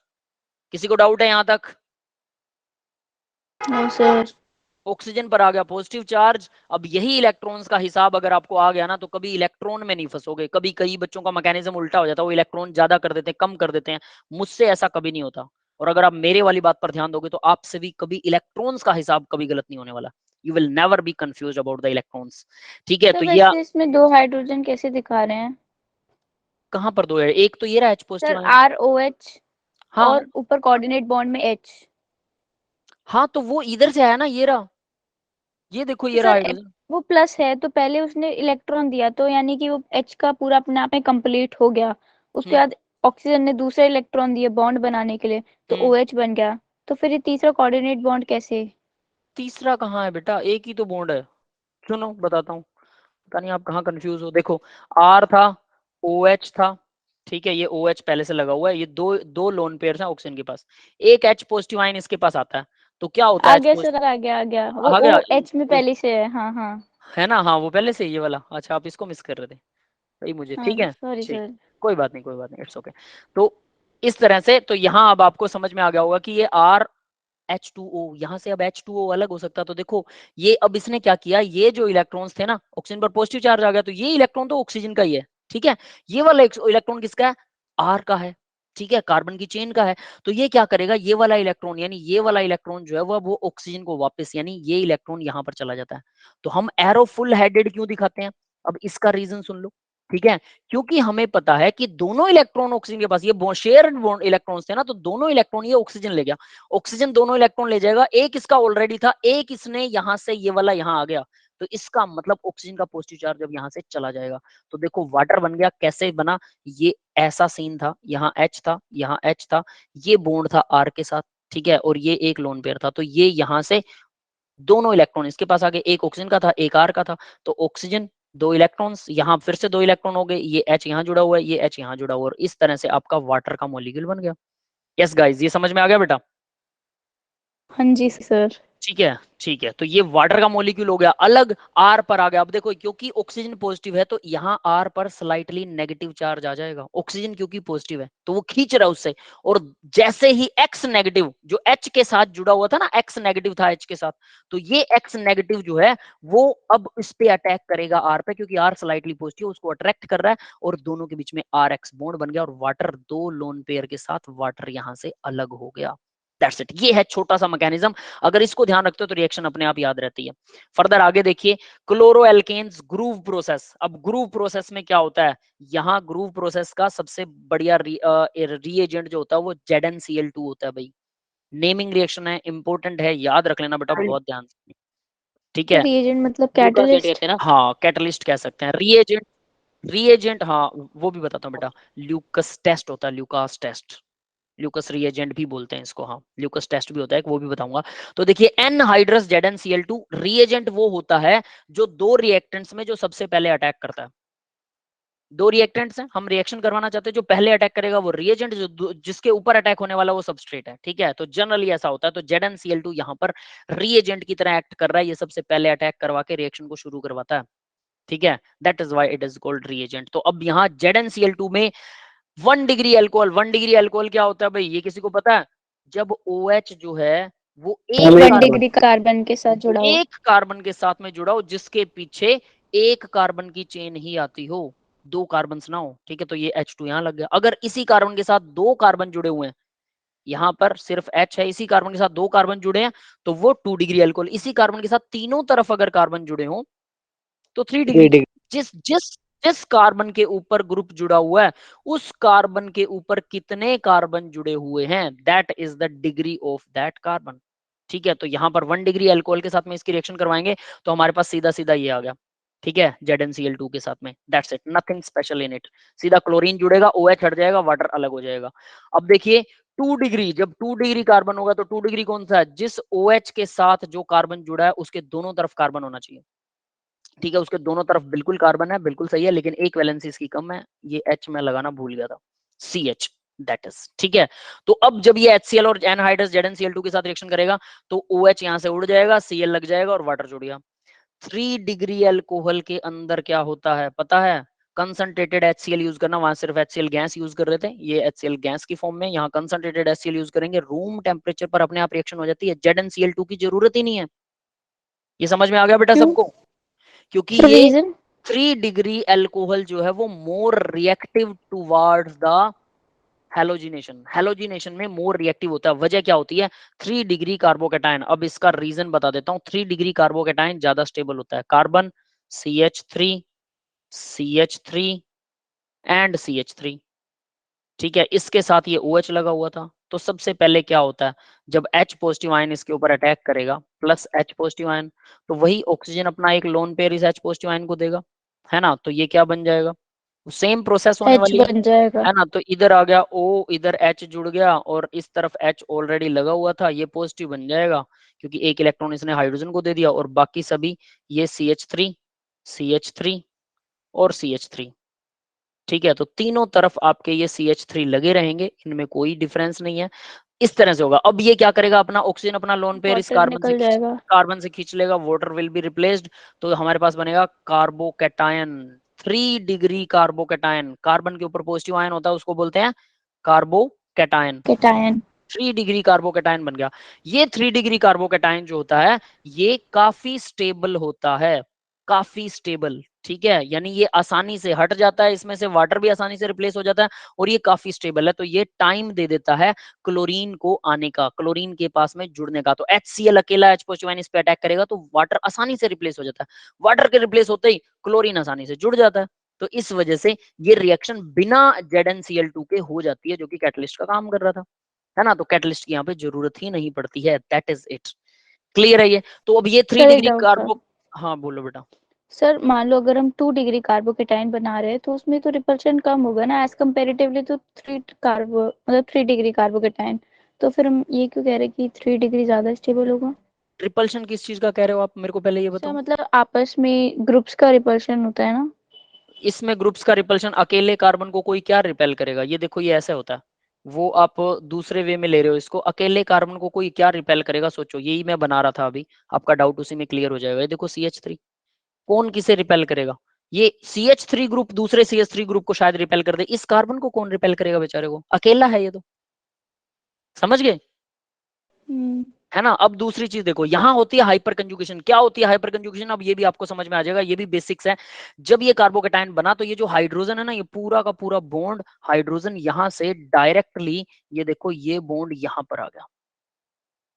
ठीक है, अब ये बॉन्ड यहां पर आने का मतलब क्या है? बाकी के कार्बन में CH3 की फॉर्म में दिखा रहा हूं बेटा, ये CH3 है, ये CH3 है। ठीक है, सिर्फ ये कार्बोकेटाइन पॉजिटिव आयन था ना, डबल बॉन्ड बन गया अब इसके साथ। ठीक है, ये कार्बन है और यहाँ पर हाइड्रोजन जो है, इसके पास अब दो। बॉन्ड ही नहीं है, बॉन्ड ही नहीं है। नहीं नहीं नहीं नहीं, ये हाइड्रोजन, इसके पास अपना इलेक्ट्रॉन नहीं है, तो ये हाइड्रोजन बन गया पॉजिटिव। क्या हुआ पता है? ध्यान से देखो, ये दो इलेक्ट्रॉन से मिलकर बना हुआ था बॉन्ड। एक इलेक्ट्रॉन का हाइड्रोजन ने अपना इस कार्बन को दे दिया, यहां पर आ गया वो एक इलेक्ट्रॉन।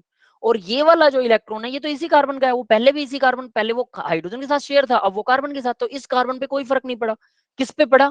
हाइड्रोजन पे। हाइड्रोजन पे। समझ में आया? तो हाइड्रोजन बन गया पॉजिटिव और इस कार्बन का पॉजिटिव चला गया जो सेंटर में बैठा था। अब नेक्स्ट स्टेप में क्या होगा? ये वाला हाइड्रोजन यहां पर अपना बॉन्ड खिसका देगा, तो इसका ये वाला इलेक्ट्रॉन इस हाइड्रोजन के पास आ जाएगा। ये कार्बन वाला तो यहीं रहेगा, ठीक है, ये वाला बॉन्ड इस हाइड्रोजन के पास में आ जाएगा। तो वो कैसे आएगा, अब वो भी देखो जरा। तो ये नेक्स्ट बना रहा हूं और तीसरा आप फिर खुद बना पाओगे। ठीक है, तो ये है कार्बन, इस तरफ इसको मैं सेम CH3 लिख रहा हूं, इसके साथ कोई चेंज नहीं है, नीचे वाले के साथ भी कोई चेंज नहीं है। अब इस कार्बन का यहाँ डबल बॉन्ड ऐसा ही रहेगा, इस पे कोई पॉजिटिव चार्ज नहीं है। यहाँ जो कार्बन लगा हुआ है, ठीक है, वेट, यहाँ जो कार्बन CH2। लगा हुआ है, तो इसके बीच में अब बन गया हाइड्रोजन के बीच में बॉन्ड आ गया, यहाँ भी बॉन्ड आ गया और ये H पॉजिटिव आयन अलग हो जाएगा। समझ में आया? जी सर। तो ये पॉजिटिव आयन यहाँ से अलग होने वाला है, ये H पॉजिटिव आयन अलग हो गया। अब यानी इसका हाइड्रोजन का, इस हाइड्रोजन का इलेक्ट्रॉन यहाँ आ गया इसके पास। अब नेक्स्ट स्टेप में क्या होगा? ये यहाँ चला जाएगा, सेम वही प्रोसेस, इस हाइड्रोजन पर पॉजिटिव आ जाएगा and so on. No hydrogen है चारों तरफ, नो, तो नो के नो हाइड्रोजन अपना कंट्रीब्यूशन देंगे और कार्बन को, कार्बन के साथ डबल बॉन्ड बना ही रहेगा और वो आपस में रोटेट होते रहेंगे। ठीक है, तो यानी लास्ट स्टेप में क्या होगा तीसरे में, कि जब इस हाइड्रोजन के पास चला, हाइड्रोजन वाला इधर आ जाएगा ना बॉन्ड, तो ये बॉन्ड इधर खिसक जाएगा बाद में, जब ये पॉजिटिव हो जाएगा जब, और इसकी वजह से फिर से कार्बन पर क्या आ जाएगा, इस बीच वाले कार्बन पर फिर से पॉजिटिव आएगा एक बार। और जब इस पे पॉजिटिव आएगा तो ये वाला CH3 फिर से अपना डोनेशन करना शुरू कर देगा, फिर ये वाला CH3 अपना डोनेशन करना शुरू कर देगा, और इस तरह से 9 बार ये प्रोसेस घूमेगी शुरू वाले चक्कर से। मतलब ठीक है, सर ये 10, सर ये 10 मतलब आपस में एक दूसरे को सपोर्ट करते रहेंगे, फिर तरफ घूम घाम के हाँ, और यही है हाइपर कंजुगेशन। और इसी वजह से tertiary carbocation 3 degree carbocation stable होता है। 2 डिग्री में 6 हाइड्रोजन होंगे। ठीक है, एक एक हाइड्रोजन तो CH वाले इस कार्बन के साथ हो जाएगा ना, एक हाइड्रोजन तो यहाँ जुड़ा होगा, इसकी जगह इसको मान लो ये हाइड्रोजन है ओनली, है ना, ये सिर्फ हाइड्रोजन है। तो ये हाइड्रोजन तो बेचारा शेयर हो ही नहीं सकता। ठीक है, क्योंकि ये टूट के किसके पास जाएगा, ये वाला इलेक्ट्रॉन, तो ये हाइड्रोजन पॉजिटिव होगा, तो ये तो हाइड्रोजन बिल्कुल इसी कार्बन पर जुड़ा हुआ है, तो ये ऐसा कोई कंट्रीब्यूशन नहीं करेगा, सेम कार्बन वाला कंट्रीब्यूशन नहीं कर सकता। उसको भी हम डिस्कस कर लेंगे कभी कि वो क्यों नहीं कर सकता। ठीक है, तो यानी यहाँ अगर अकेला हाइड्रोजन हो तो कुछ नहीं होने वाला। अब अगर मान लो यहाँ पर भी हाइड्रोजन है, यहाँ पर भी हाइड्रोजन है, तो वो 1 डिग्री हो गया। तो 1 डिग्री कार्बोकेटायन, और 1 डिग्री कार्बोकेटायन सबसे लेस स्टेबल, 2 डिग्री थोड़ा ज्यादा, 3 डिग्री सबसे ज्यादा, कारण हाइपर कंजुगेशन। और ये स्ट्रक्चर आप बना के देखेंगे। तो 3 डिग्री कार्बोकेटायन सबसे ज्यादा स्टेबल है, इसीलिए जब स्टेबल है तो मतलब पॉजिटिव आयन बना रहेगा, बना रहेगा। यहाँ पर मान लो ये उड़ गया तो ये पॉजिटिव आयन बन गया, तो क्लोरीन को मौका मिल गया यहाँ तक पहुंचने का। वरना क्या हो रहा था, अनस्टेबल था, तो OH जैसे ही हटेगा ना, ये उसे जाने नहीं देगा, वापस खींच लेगा, आजा भाई आजा, मेरे को तकलीफ हो रही है। समझ रहे हो बात? और इस वजह से अगर स्टेबिलिटी बढ़ती है कार्बोकेटायन की, इंटरमीडिएट की, तो जल्दी रिएक्शन कर लेता है। That's it. ये समझ में आ गया बेटा? ठीक है, जी सर। अब इस रिएक्शन को बस एंड कर रहे हैं। तो यहाँ पर होता क्या है, जस्ट ए मोमेंट, यहाँ पर अब होता क्या है, अब मैं वो आपको बता देता हूँ कि अगर 3 डिग्री कार्बोकेटायन है, CH3, CH3 और CH3, 3 डिग्री कार्बोकेटायन है, तो उसके अंदर पहले तो मैंने ZnCl2 नहीं डाला था ना, अब मैं ZnCl2 डाल रहा हूँ। ZnCl2 रूम टेम्परेचर के ऊपर, रूम टेम्परेचर के ऊपर फटाफट रिएक्शन करेगा, क्लोरीन यहाँ जुड़ जाएगा, प्लस में HCl था, ठीक है, इसी के साथ में प्लस में, रुकिए यहाँ जो डाल देता हूँ, 3 डिग्री क्लोरीन बनेगा ना? हाँ, तो वो प्लस में यहाँ पर HCl भी है, ठीक है, तो ये इस तरह से CH3 CH3 और CH3 ये फटाफट बन जाएगा, ठीक है, प्लस में वाटर रिप्लेस हो जाएगा। अगर मान लीजिए ZnCl2 2 डिग्री वाले कार्बन के साथ में जुड़ता है, ZnCl2, अब ये 2 डिग्री वाला कार्बन डाल रहा हूं मैं यहाँ पे, CH3 एंड यहाँ पर H लगा दिया, CH3 नहीं है ये, ध्यान रख लेना, और ये OH है, तो ये हो गया 2 डिग्री, 2 डिग्री क्लोरीन। ठीक है, तो 2 डिग्री यानी ये इसको बनने में थोड़ा टाइम लगेगा, कितना टाइम, 5 मिनट तक लगता है इसकी रिएक्शन शुरू होने में। तो ये तो तुरंत इंस्टेंटली टर्बिड हो जाएगा, तुरंत टर्बिड, ये टर्बिडिटी का मतलब होता है धुंधला हो जाना। देखो अल्कोहल बिल्कुल पानी जैसा होता है, HCl भी बिल्कुल पानी जैसा होता है, लेकिन जो हेलो एल्केन बनता है, क्लोरीन जिसके साथ जुड़ गया, वो होता है धुंधले कलर का, धुंधला व्हाइटिश सा, थोड़ा थोड़ा सा, जैसे इसके अंदर कुछ मिट्टी वगैरह सफेद सफेद कलर का मिट्टी सी जुड़ी हुई है, ठीक है, वैसा। तो उसको बोलते हैं टर्बिडिटी। तो ये टर्बिडिटी इंस्टेंट आती है, इंस्टेंट, जैसे ही आप रिएक्शन में दोनों को मिक्स करते हो तो टर्बिडिटी इंस्टेंट आती है। टेक 5 मिनट, 5 मिनट लगते हैं, सेकेंड,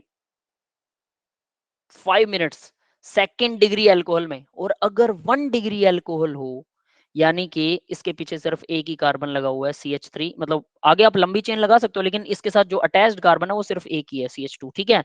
तो इसके साथ अगर आप ZnCl2 डालते हैं, ZnCl2 प्लस HCl, ठीक है, तो ये जो है रिएक्शन नहीं करेगा रूम टेम्परेचर के ऊपर, अलग से हीट देनी पड़ेगी, इसको हीट देनी पड़ेगी, नो टर्बिडिटी, नो रिएक्शन, ठीक है। तो रिएक्शन नहीं, हमें कैसे पता लगा, टर्बिडिटी नहीं आएगी, धुंधलापन नहीं आएगा। इस टेस्ट को बोलते हैं ल्यूकस टेस्ट, ल्यूकास टेस्ट भी बोल देते हैं, LUKAS, ल्यूकास टेस्ट। सर ये भी नेम रिएक्शन है? हाँ, ये नेम रिएक्शन नहीं है, ये वही है जो रिएक्शन तो वही है, देखो हम अल्कोहल से हेलो एल्केन ही बना रहे हैं, लेकिन ZnCl2 जो है, हाँ नेम रिएक्शन कह सकते हो या टेस्ट कह सकते हो, ल्यूकस टेस्ट, ल्यूकस रिएजेंट होता है ZnCl2। तो ल्यूकस रिएजेंट 3 डिग्री अल्कोहल के साथ डालोगे तो उसी टाइम रिएक्शन हो जाती है, तुरंत इंस्टेंट रूम टेम्परेचर के ऊपर ही, ठीक है। तो आपको सीधा धुंधलापन दिखाई देने लग जाता है, तो मतलब रिएक्शन हो रही है। जब आप 2 डिग्री अल्कोहल डालोगे तो 5 मिनट के लिए रुकिए, 1 और 2 डिग्री में डिफरेंस करने का तरीका है। 1 डिग्री रिएक्शन नहीं करता, टर्बिडिटी नहीं आएगी, 2 डिग्री 5 मिनट बाद करता है, तो टर्बिडिटी तो 5 मिनट बाद आएगी, आपको कैसे पता लगेगा। तो 1 डिग्री 2 डिग्री 3 डिग्री अल्कोहल को चेक करने का तरीका है, 1 डिग्री अल्कोहल क्या करेगा, ZnCl2 और HCl डालने के बाद आप 10 मिनट तक छोड़ दो, कोई टर्बिडिटी आपको दिखाई नहीं देगी, क्रिस्टल क्लियर वाटर दिखाई देगा, मतलब रिएक्शन नहीं हो रही है, पक्का 1 डिग्री है। और तसल्ली करने के लिए गर्म करो, गर्म करते ही रिएक्शन हो जाएगी, टर्बिडिटी आ जाएगी। यस, क्लियर है। ZnCl2 को ल्यूकस कहते हैं क्या? Lucas reagent, okay okay. Lucas reagent, Lucas test, ये इसका नाम है। तो ये है आपका ल्यूकस टेस्ट की स्लाइड, दैट्स इट। तो ये था। अब इसके बाद में मैं आपको फटाफट 2-3 रिएक्शन बता रहा हूं। अल्कोहल के साथ HBr डालेंगे। रिफ्लक्स का मतलब होता है साइमल्टेनियसली गर्म करना, साइमल्टेनियसली ठंडा करना, ठीक है। आप एक नीचे से गर्म कर रहे हो, ऊपर से क्या कर रहे हो, भाप बन रही है, भाप को फिर से कंडेंस करके, ठीक है, पानी चला रहे हो उसके साइडों में, भाप को ठंडा कर रहे हो और वो वापस लिक्विड बन रही है, उसको बोलते हैं रिफ्लक्स, ठीक है। ये रिफ्लेक्स में नेक्स्ट लेक्चर में आपको फिर से बता दूंगा क्या है। उसके बाद सीधा ब्रोमीन जुड़ेगा। ब्रोमीन जोड़ने का तरीका ये, आयोडीन जोड़ने के लिए सीधा सिर्फ रिफ्लेक्स की जरूरत है, H2SO4 की भी जरूरत नहीं है, आयोडीन डायरेक्ट जुड़ेगा। Ki और H3PO4 के साथ भी आयोडीन जोड़ सकते हो, डायरेक्ट अल्कोहल के साथ आयोडीन जुड़ जाएगा, ठीक है। तो ये अलग रिएक्शन है, ध्यान रख लेना। नेक्स्ट याद करनी है सारी रिएक्शन। PCl5 के साथ RCl जुड़ जाता है, PCl5 वाली भी अलग रिएक्शन है, ध्यान रखना। तो इसमें भी अल्कोहल के साथ रिएक्शन करवाते हैं, PCl POCl3 और HCl बनता है। ROH PCl3 के साथ भी ऐसा हो सकता है, PCl3 के साथ भी सेम क्लोरीन जुड़ जाता है। और ये दोनों ये जो है ब्रोमीन अगर जोड़ना हो तो PBr3 के साथ ब्रोमीन जुड़ जाता है, वही सेम रिएक्शन आएगी, PCl3 और PBr3 ये दोनों सेम ही है, ठीक है, बस क्लोरीन और ब्रोमीन का डिफरेंस है, ठीक है।